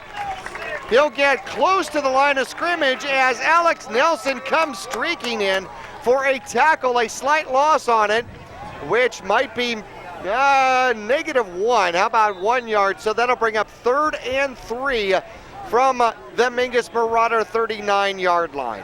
Nelson just getting lower than those linemen and just kind of squeezing his way through the line, got into the backfield and made the play behind the line of scrimmage. A very, very nice textbook play there for Nelson. Get skinny, linebacker, get skinny.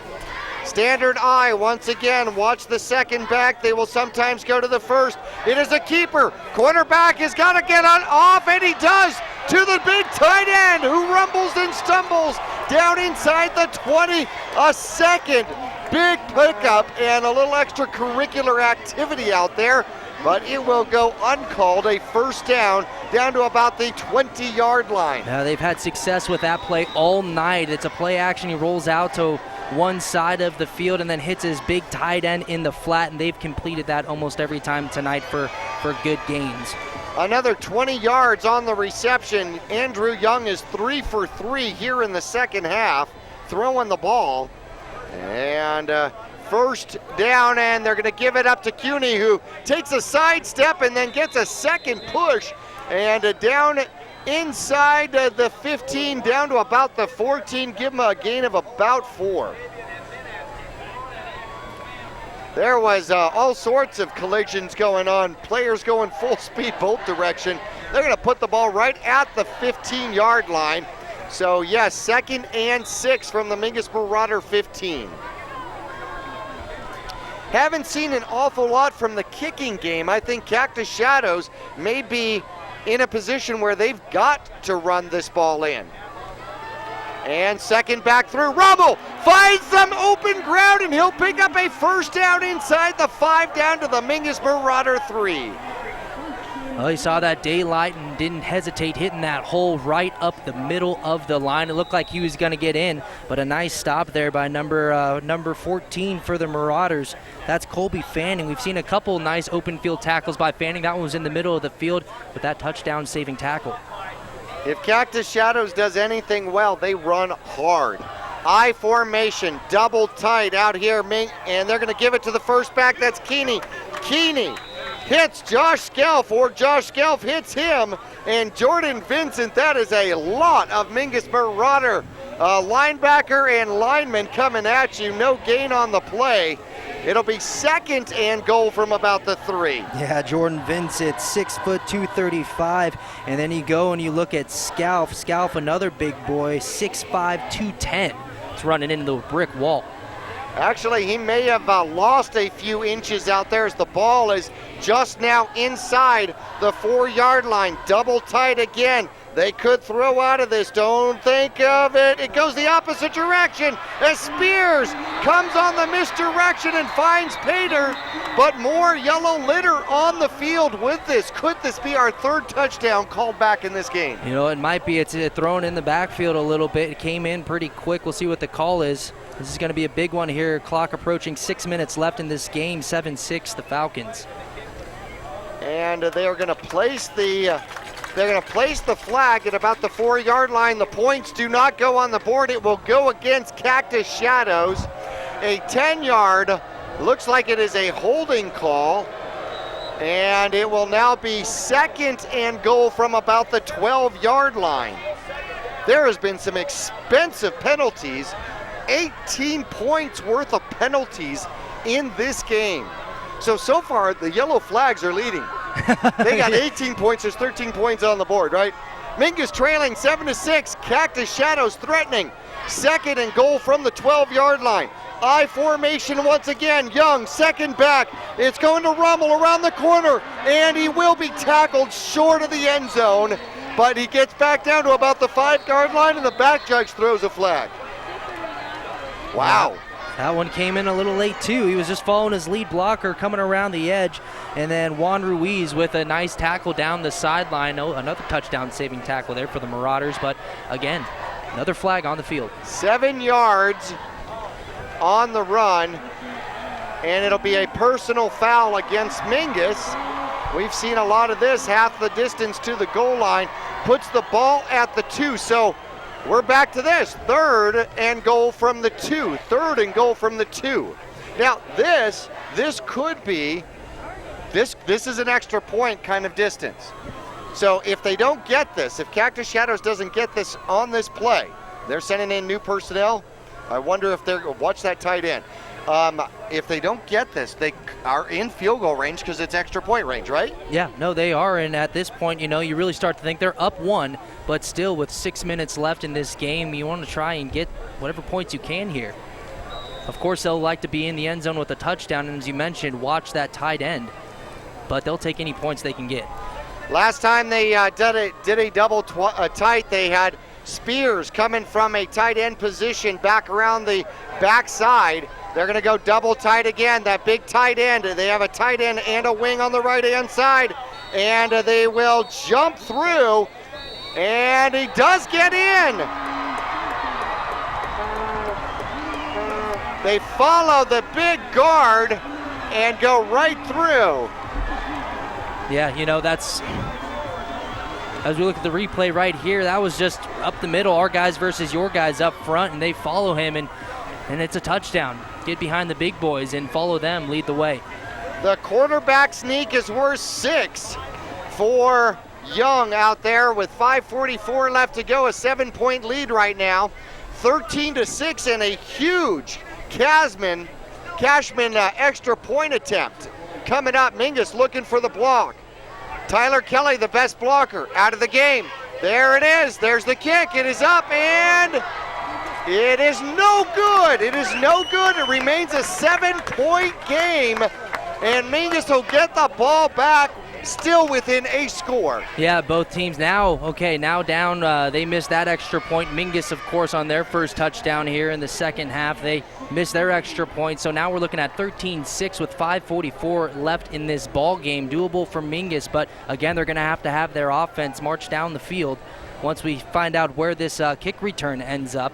And they're going to be trying to put the points on the ball on the board, and you want to try and take up the clock. You don't want to leave Cactus Shadows. 5:44 left. We know they can get down the field. They've done it a few times tonight already. You want to try and see Mingus chew up as much of the clock as they can and hopefully end it with some points on the board. Or you run it back for a touchdown. Or you run it for right. You run it back for a touchdown, get the points back right away, and then worry about the rest of it later, right? Yeah, that's the easy way to do it. So Ruiz will replace Tyler Kelly. in a returner's position back there. So Alex Nelson on the numbers on the far side of the field at the 10. Ruiz kind of in the middle of the field, as special teams will spread out once again. Kickoff coming once again. Whoa, we got a good one for you. Mingus is getting the ball back, trailing by 7. The kickoff is high, and it's coming down to Nelson. Nelson, far side of the field, breaks a tackle, gets to the outside. Good field position for Mingus as he stumbles across the 30-yard line out to about the 33. Oh man, Nelson was trying to get down that sideline. He had a hole and he hit it, and then it closed up pretty quick, but that was a nice hard run. He was able to get a few more yards, really fight after that contact was made to pick up a couple more yards, and decent starting field position right here for the Marauders. So far in this game, Mingus has only attempted 4 passes. Meyer is 1 for 4, -7 yards. The screen pass that he completed was for negative yardage. He has 1 interception downfield in this game. Man in motion, and it looks like Myers is going to keep it. He'll have decent yardage as he comes off the guard on the near side and picks up about 4 on first down as the clock goes to 5:20. He saw some daylight and he decided to keep it himself and take it. Ended up being a good call on Myers' part. Picks up a few yards.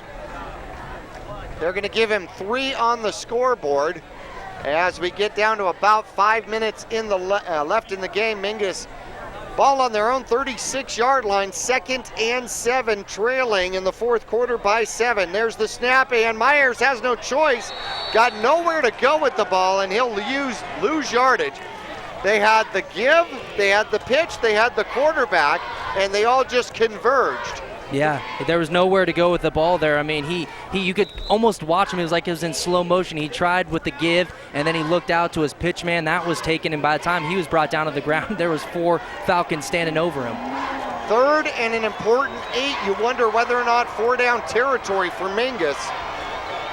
Meyer takes the snap, sends a man in motion, and it is given off to Ruiz, who goes off the right-hand side, and he will get close to a first down. Let's see where the mark is. Mark on this side appears to have the first down, and they say, move the chains, please. The 44-yard line. Now the line of scrimmage, almost 4 minutes left to go in this game. Man, he hit that hole fast, and he got there so quick that he had to stop, almost do a little stutter step to let his blocks form. And once that happened, he just took off, hit the hole, picked up the first down. A huge gain there, and huge first down for the Marauders. Nice hard run by Ruiz. Under 4 minutes left in this game. 19 carries on the game so far. Cactus Shadows is coming, and Meyer flushed out of the pocket, gets hit by 4 guys, and will end up losing some yardage out there. Looks like that was somewhat of a broken play, but it's costing precious seconds. No loss on the play, but 2nd and 10. Yeah, the clock just winding down. 13-6 here, Cactus Shadow leading, and a broken play right there. You know, with the broken play, just try to secure the ball, and that's what he did. Unfortunately, lost a yard. Man in motion, and there it is, Ruiz near side. He'll pick up good yardage, gets across midfield into Cactus Shadows territory, and it'll bring up 3rd and 4 with the ball at the 49-yard line. And Ruiz getting it done. They keep going to him time and time again, and he continues to have success up the middle of that field. Another nice pickup here, 3rd down short. That is his 20th carry in the game. The young man's got to be tired. And Stabrith moves forward toward the line, and that's going to be an illegal procedure, and that's going to back it up 5. And the flags have been extremely costly for the Mingus Marauders. Yeah, that one hurts right there. You keep the 3rd down, but instead of 3rd and really 3 or 4 yards, now you're looking at 8 yards.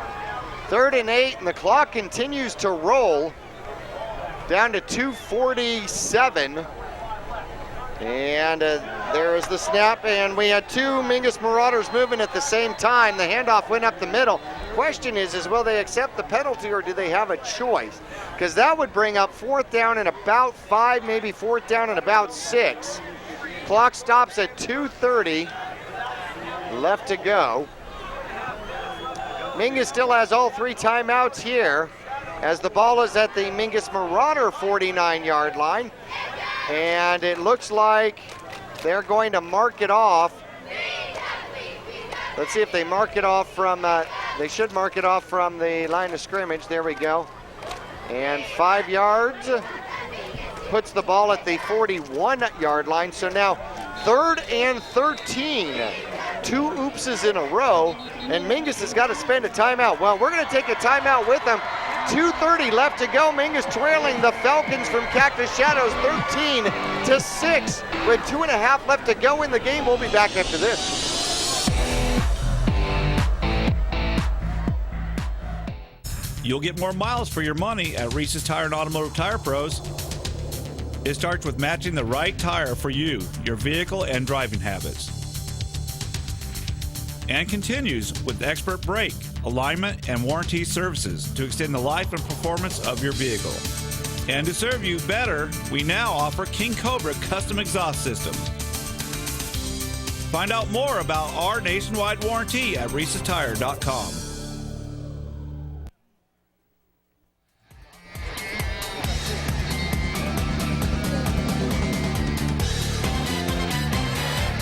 Well, Coach Wadsworth goes out and talks to his offense and puts in the best 3rd and 15 play. Well, we need 3rd and 13, but you got to go to the 3rd and 15 page, right? Mingus set up, man in motion. There's the snap, and it's going to be a reverse. Alex Nelson breaks through, and he is rumbling across midfield and still driving. He'll get to midfield, so he will pick up and make it a manageable. Mingus calls timeout with 2:18 left to go. And Kyle, this could be the game right now. 4th and 4 from just barely into Cactus Shadows territory at the 50. Yeah, Nelson picking up. It looked like he was going to get enough for the first down, but almost a misdirection coming the other way, and a very nice gain there. And got, if he doesn't get the first down, this is second best right here, putting yourself in a manageable 4th down. They call it timeout, and now they're talking it over, but 4th and 4. Manageable, but still 4th down. We'll see what they draw up. Cactus Shadows gave up 9 points last week. Gave up 6 points so far. 3 quarters and about 10 minutes into this ball game. Last year, Cactus Shadows gave up 42 points to Mingus in game 1. Oh, the tale of 2 years, huh? Yep. This has been a defensive battle and a battle in the trenches, as we talked about in pregame. Continues here, 4th down. Who wants it more? It comes down to this. And Meyer steps out and looks again. Gets a different sign, possibly the same sign. Lets everybody know what we're talking about, and we got another timeout. Cactus Shadows appears to call a timeout. You know what? We're going to take a break with them. We'll be right back. Holy cow, 4th and 4, 2:18 left. We'll be right back.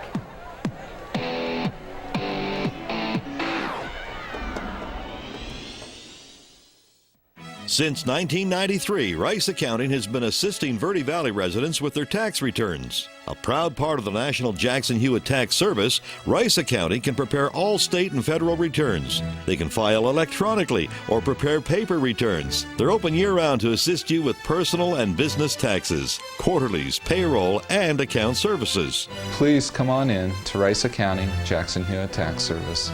We're open year-round for all of your taxing needs. Thank you.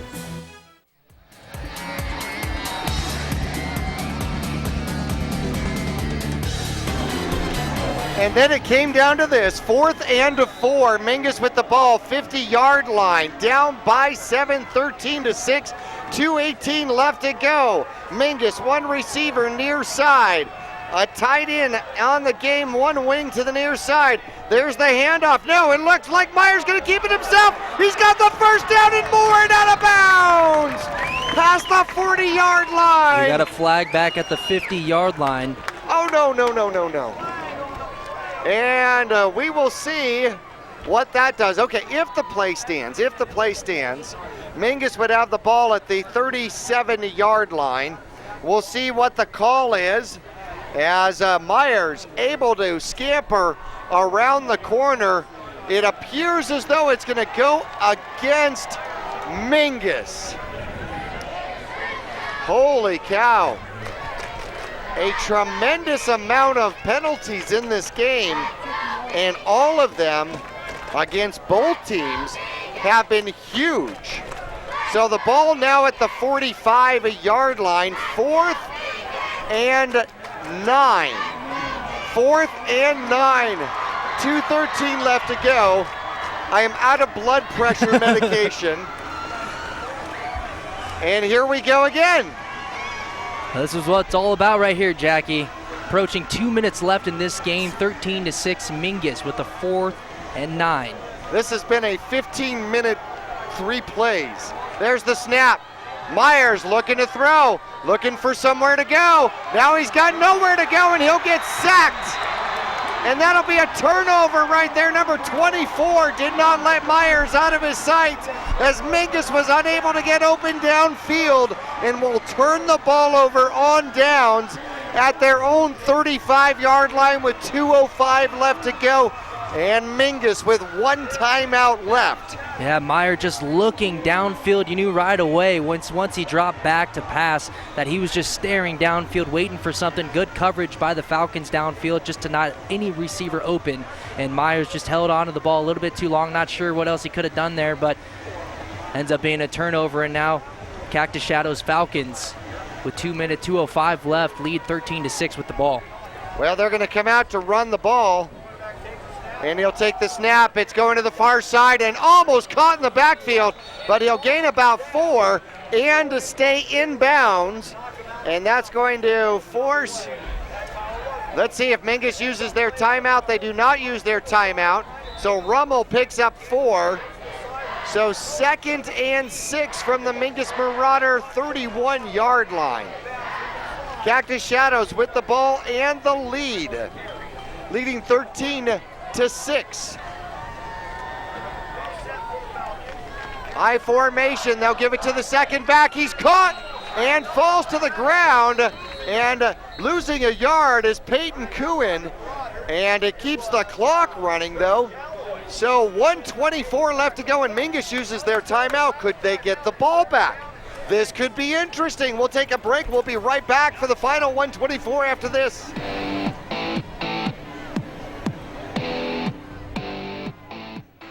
Are you looking for a different approach to healthcare? A place where excellent care is combined with kindness and compassion? If so, welcome to Spectrum. At Spectrum, our approach to healthcare is positively different. From primary care to pediatrics, our staff is dedicated to one thing: you. As a leader in integrated care in Arizona, we treat the whole person because we think everyone deserves to feel better. Spectrum Healthcare, for mind, for body, for all of you.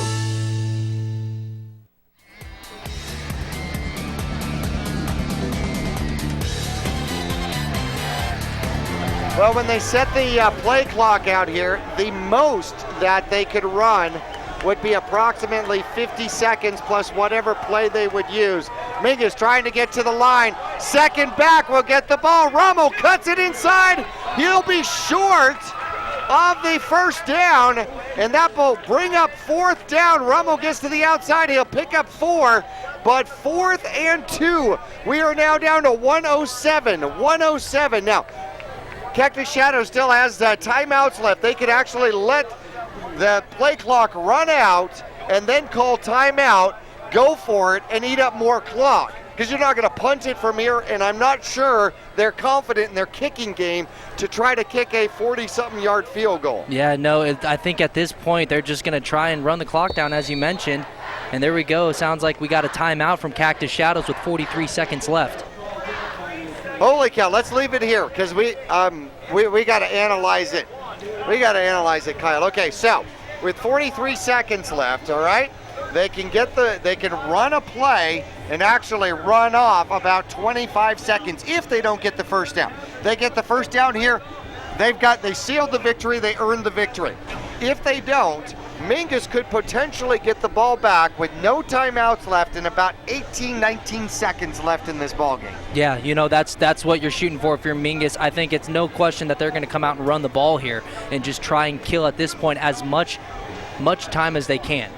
Just whatever happens, they want to keep that clock running. So they're going to obviously try and pick up the 4th down or the first down here. But Mingus, if they stop it right here, they will have sometime. It's not going to be much, as you mentioned, no timeouts left, but the ball with some time is better than the ball with no time.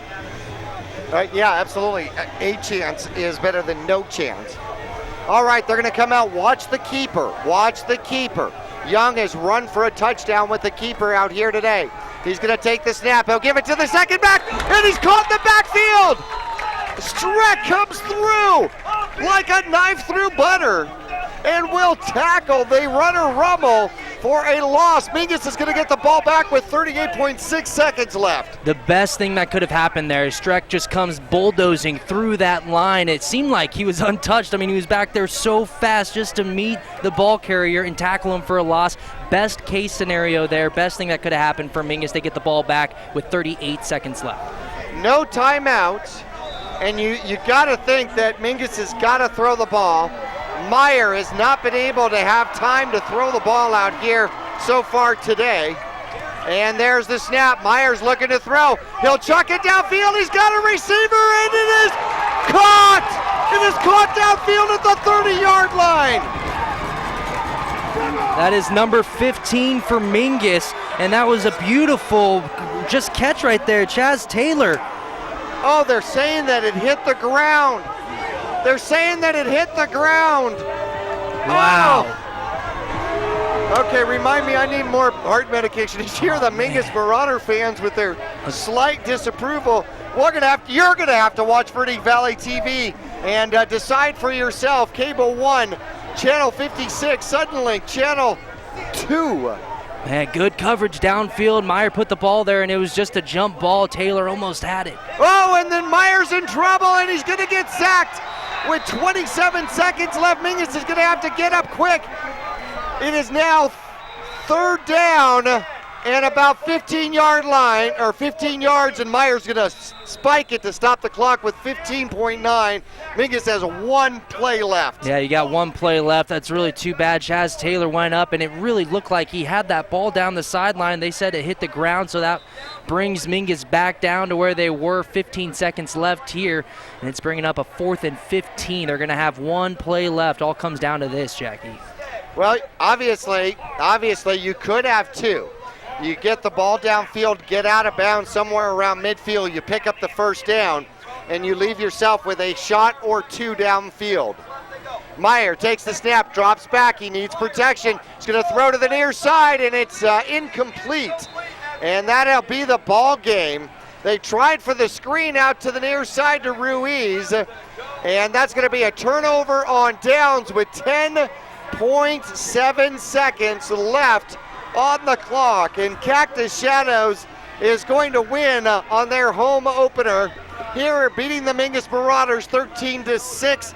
It only takes a kneel at this point. Yeah, Mingus, they tried there at the end. They really had the ball moving. They had a nice play downfield, did what they wanted to do. It looked like they had a reception. Unfortunately, the referees didn't think so, and it's going to come down to this. Cactus Shadows taking a knee here and winning in their home opener this year. Well, one knee will do it here, and it has been a defensive battle pretty much all game.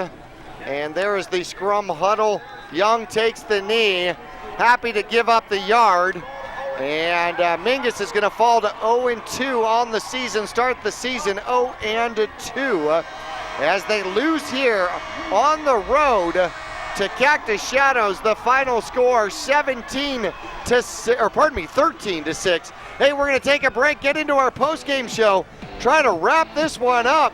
A game where 19 points went on the board, 18 points came off the board, and it has been quite a drama out here. We'll try to get it all straightened out for you when we return to Cactus Shadows after this.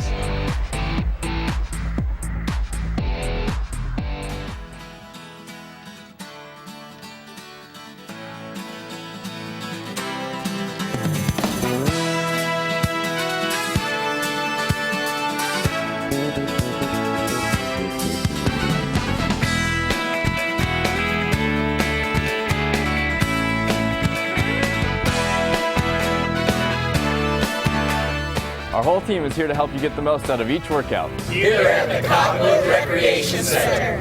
They're here. Ranger XP 1000, the most powerful Ranger ever. General 4, the off-road's most popular new crossover. And Ride Command, connecting you like never before. See the best of 2017.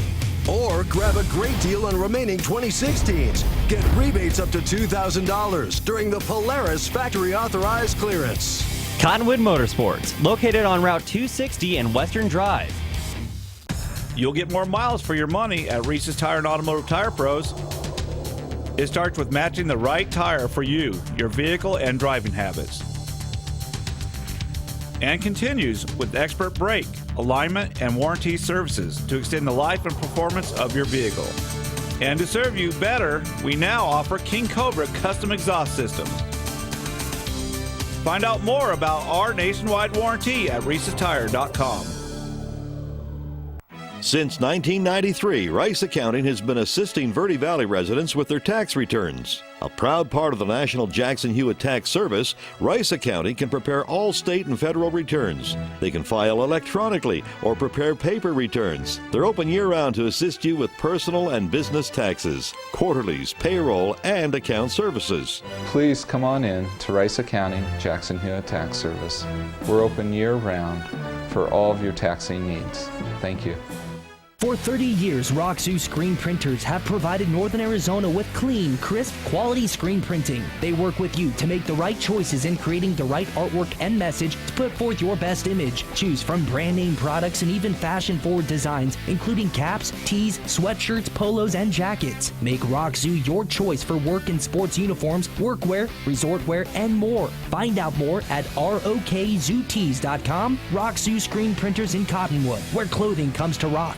People always ask us, what does being a dealer for the people mean? Being for the people is a simple idea. We believe everyone deserves to drive a nicer, newer car. That belief drives the entire team at Oxydale Chrysler Dodge Jeep Ram to care more, to try harder, to work smarter. We're dedicated to helping you find or fix the perfect car for your life and budget. Whatever is keeping you from driving the car you want, we guarantee we'll try our best to help you. We're Oxydale Chrysler Dodge Jeep Ram, and we're a dealer for the people. Visit us at our store in Cottonwood or see all our deals at mattsays.yes.com.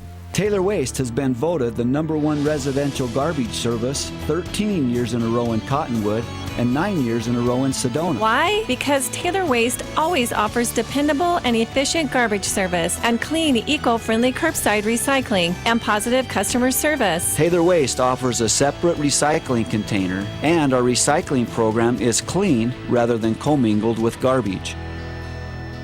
To start service, call your locally owned Taylor Waste, dedicated to providing service tailored to your needs.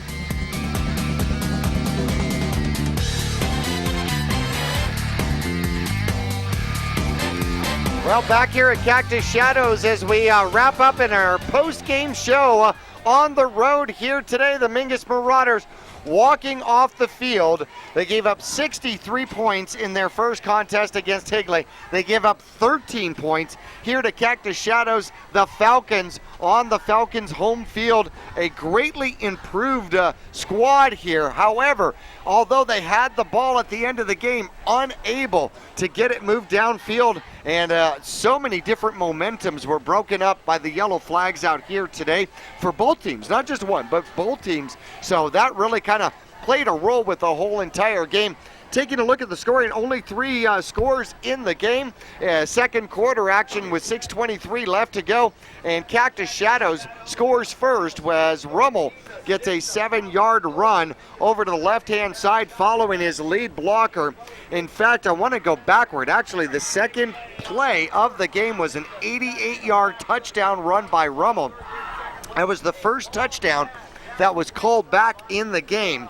And it took all the way until the second quarter before anybody else found pay dirt. Yeah, you know, that was really, we didn't know at the time that that would not be the only touchdown that would be called back, but that right there seemed like it was going to get, we talked about how Mingus, last time these two teams met last year, Mingus got out to a really quick start. That was going to be Cactus Shadows' quick start to this matchup. Unfortunately, got called back for them, and as you mentioned, after that, that was pretty much only offense there in the first quarter that we saw. It took until the second quarter to get any points on the board, but this was a defensive battle. Mingus would come out and get the ball first in the second half. They drive the field. It takes them 12 minutes and finally ends up with a misdirection play as Tyler Kelly scores the only points for the Mingus Marauders. The extra point was blocked, so it was 7-6 at the end of the third quarter. And it wasn't until the fourth quarter until Cactus Shadows able to score once again, which ends up being the winning points, a 2-yard, 1.5-yard keeper by the quarterback Young, and you saw Skelf out there kind of pointing the opposite direction, saying there was a fumble, and they got the ball. However, the referees didn't see it that way. It stood on the board, and then they missed the extra point. So it was a 7-point game. It was a one-score game, and Mingus was going to get the ball back, and got the ball back, ended up giving up the ball, and then at the very end, a courageous stop.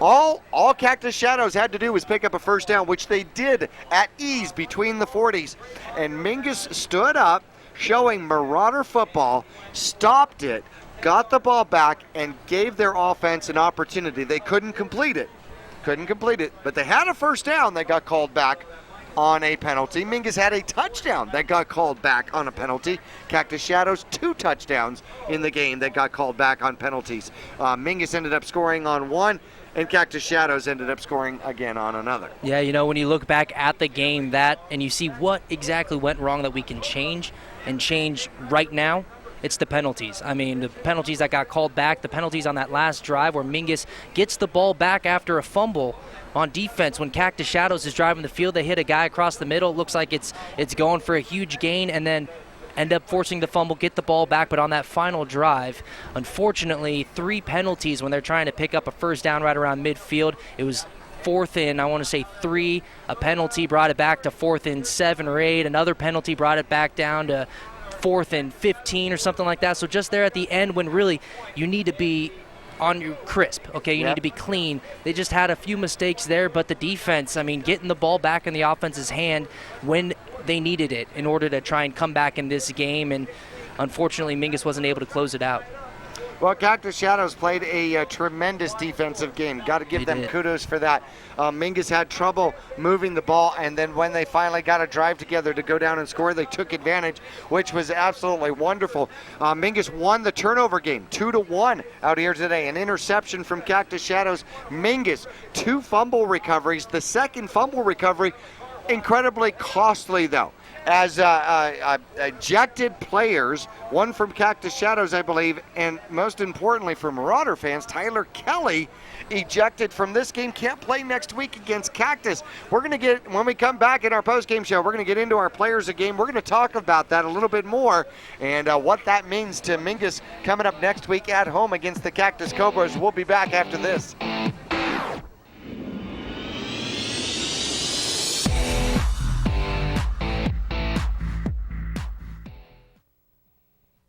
People often refer to Larry Green Chevrolet as the people place. Keeping that reputation is a priority in the community and with every customer that comes through the door. If you're on the market for a new or pre-owned car, truck, van, or SUV, you'll find their selection extensive and their sales team professional and courteous. You can also count on excellent after-sales service. Visit Larry Green Chevrolet on Highway 260 next to Walmart in Cottonwood.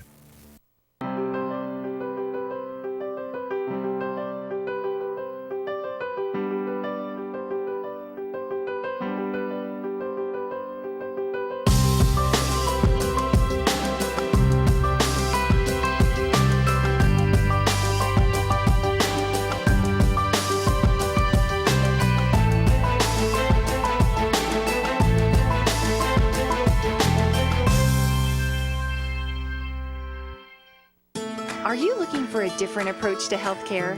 A place where excellent care is combined with kindness and compassion? If so, welcome to Spectrum. At Spectrum, our approach to healthcare is positively different. From primary care to pediatrics, our staff is dedicated to one thing: you. As a leader in integrated care in Arizona, we treat the whole person because we think everyone deserves to feel better. Spectrum Healthcare, for mind, for body, for all of you. Cheerleading, tumbling, gymnastics.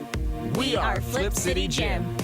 We have classes for boys and girls of all ages and skill levels. Flip City Gym offers competitive co-ed cheerleading with world champion coaches. Ask about tumbling and gymnastics. Or our health and fitness-based academic preschool. The only one of its kind in northern Arizona.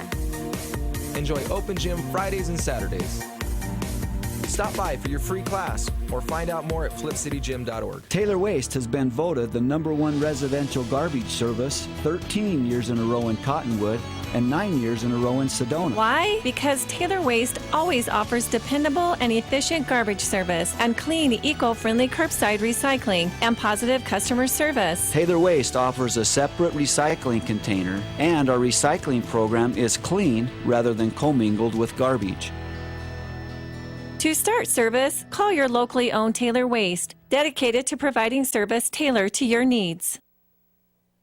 Since 1993, Rice Accounting has been assisting Verde Valley residents with their tax returns. A proud part of the National Jackson Hewitt Tax Service, Rice Accounting can prepare all state and federal returns. They can file electronically or prepare paper returns. They're open year-round to assist you with personal and business taxes, quarterlies, payroll, and account services. Please come on in to Rice Accounting Jackson Hewitt Tax Service.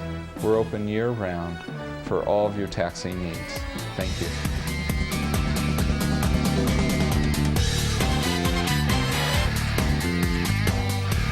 Back here at Cactus Shadows. Hey, look at the glow. I like this. The glow off the computer here for our, that's what we're providing for lighting in the press box. The visiting press aluminum tent here at Cactus Shadows.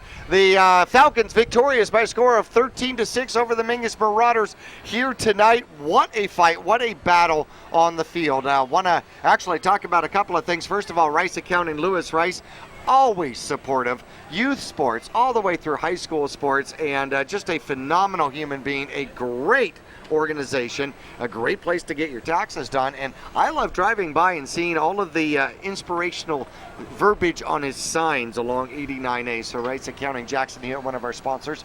A new sponsor this year, Roxu Screen Printing. And right now on our sister stations, KVRD and KQST, Roxu, in honor of their 30th anniversary, providing Yavapai Broadcasting with Diamondback tickets to give away. They still got a couple of tickets. Yeah, I know.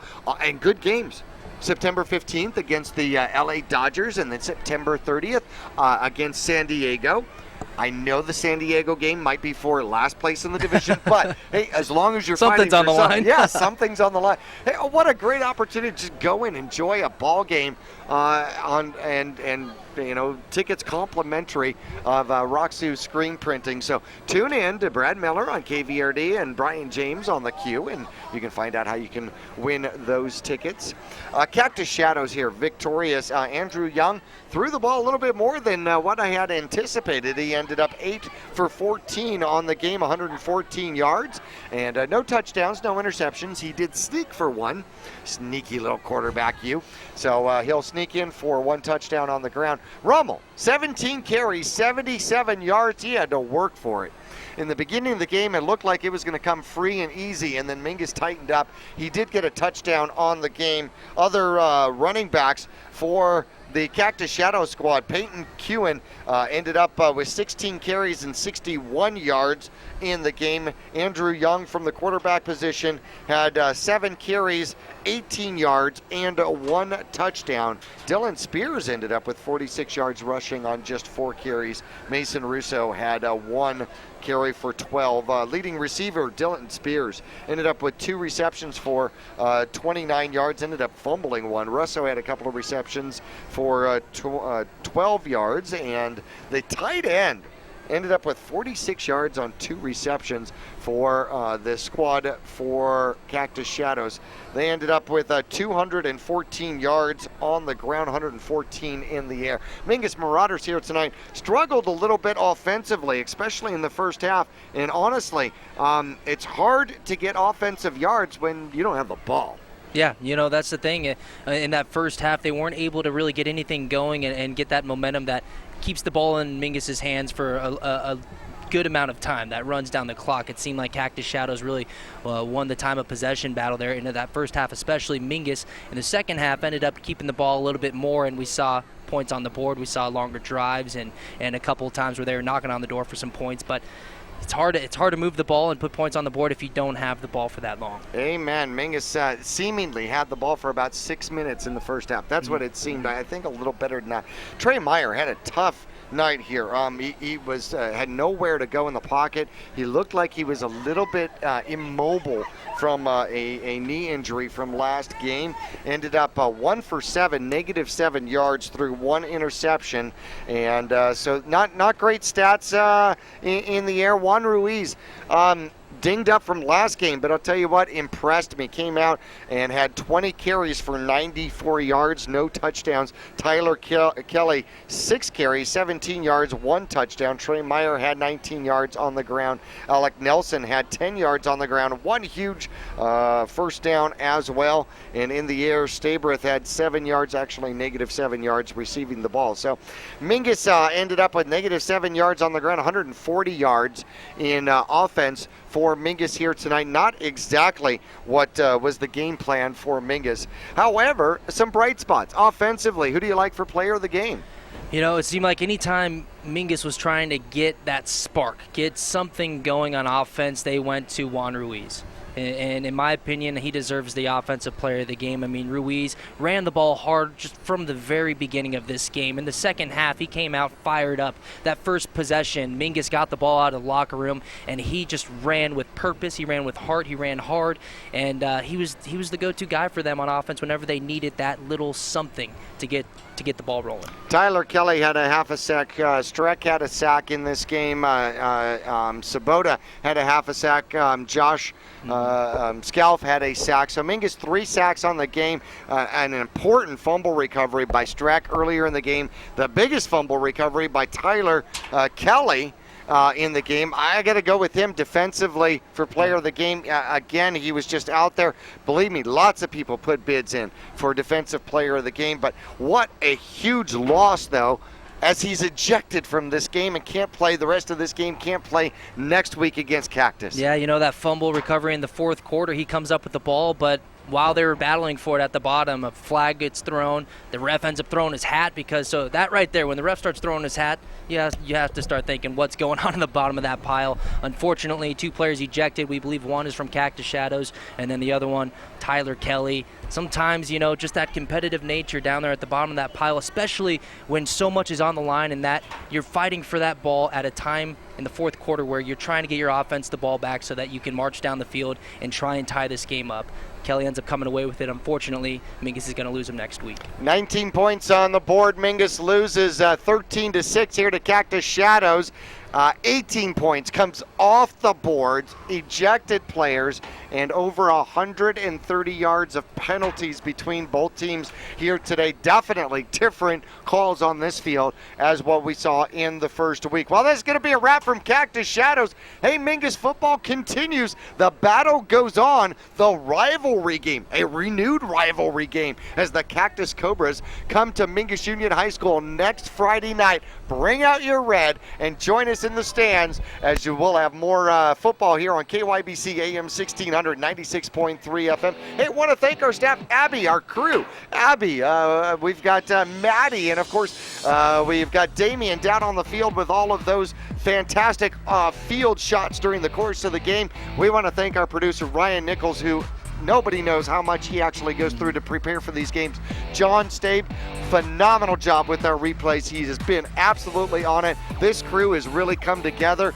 Player of the game for the crew, the whole crew. We're just not dividing it. And we got Steve back in the studio as well. running the radio portion. Running the board. Look for the replays. Go to VerdeValleyTV.com. Look for the replays of this game. You got to see if Taylor actually caught that ball toward the end of the game. That is going to be Suddenlink Channel 2 and Cable 1 Channel 56. Hey, good night all from Cactus Shadows High School.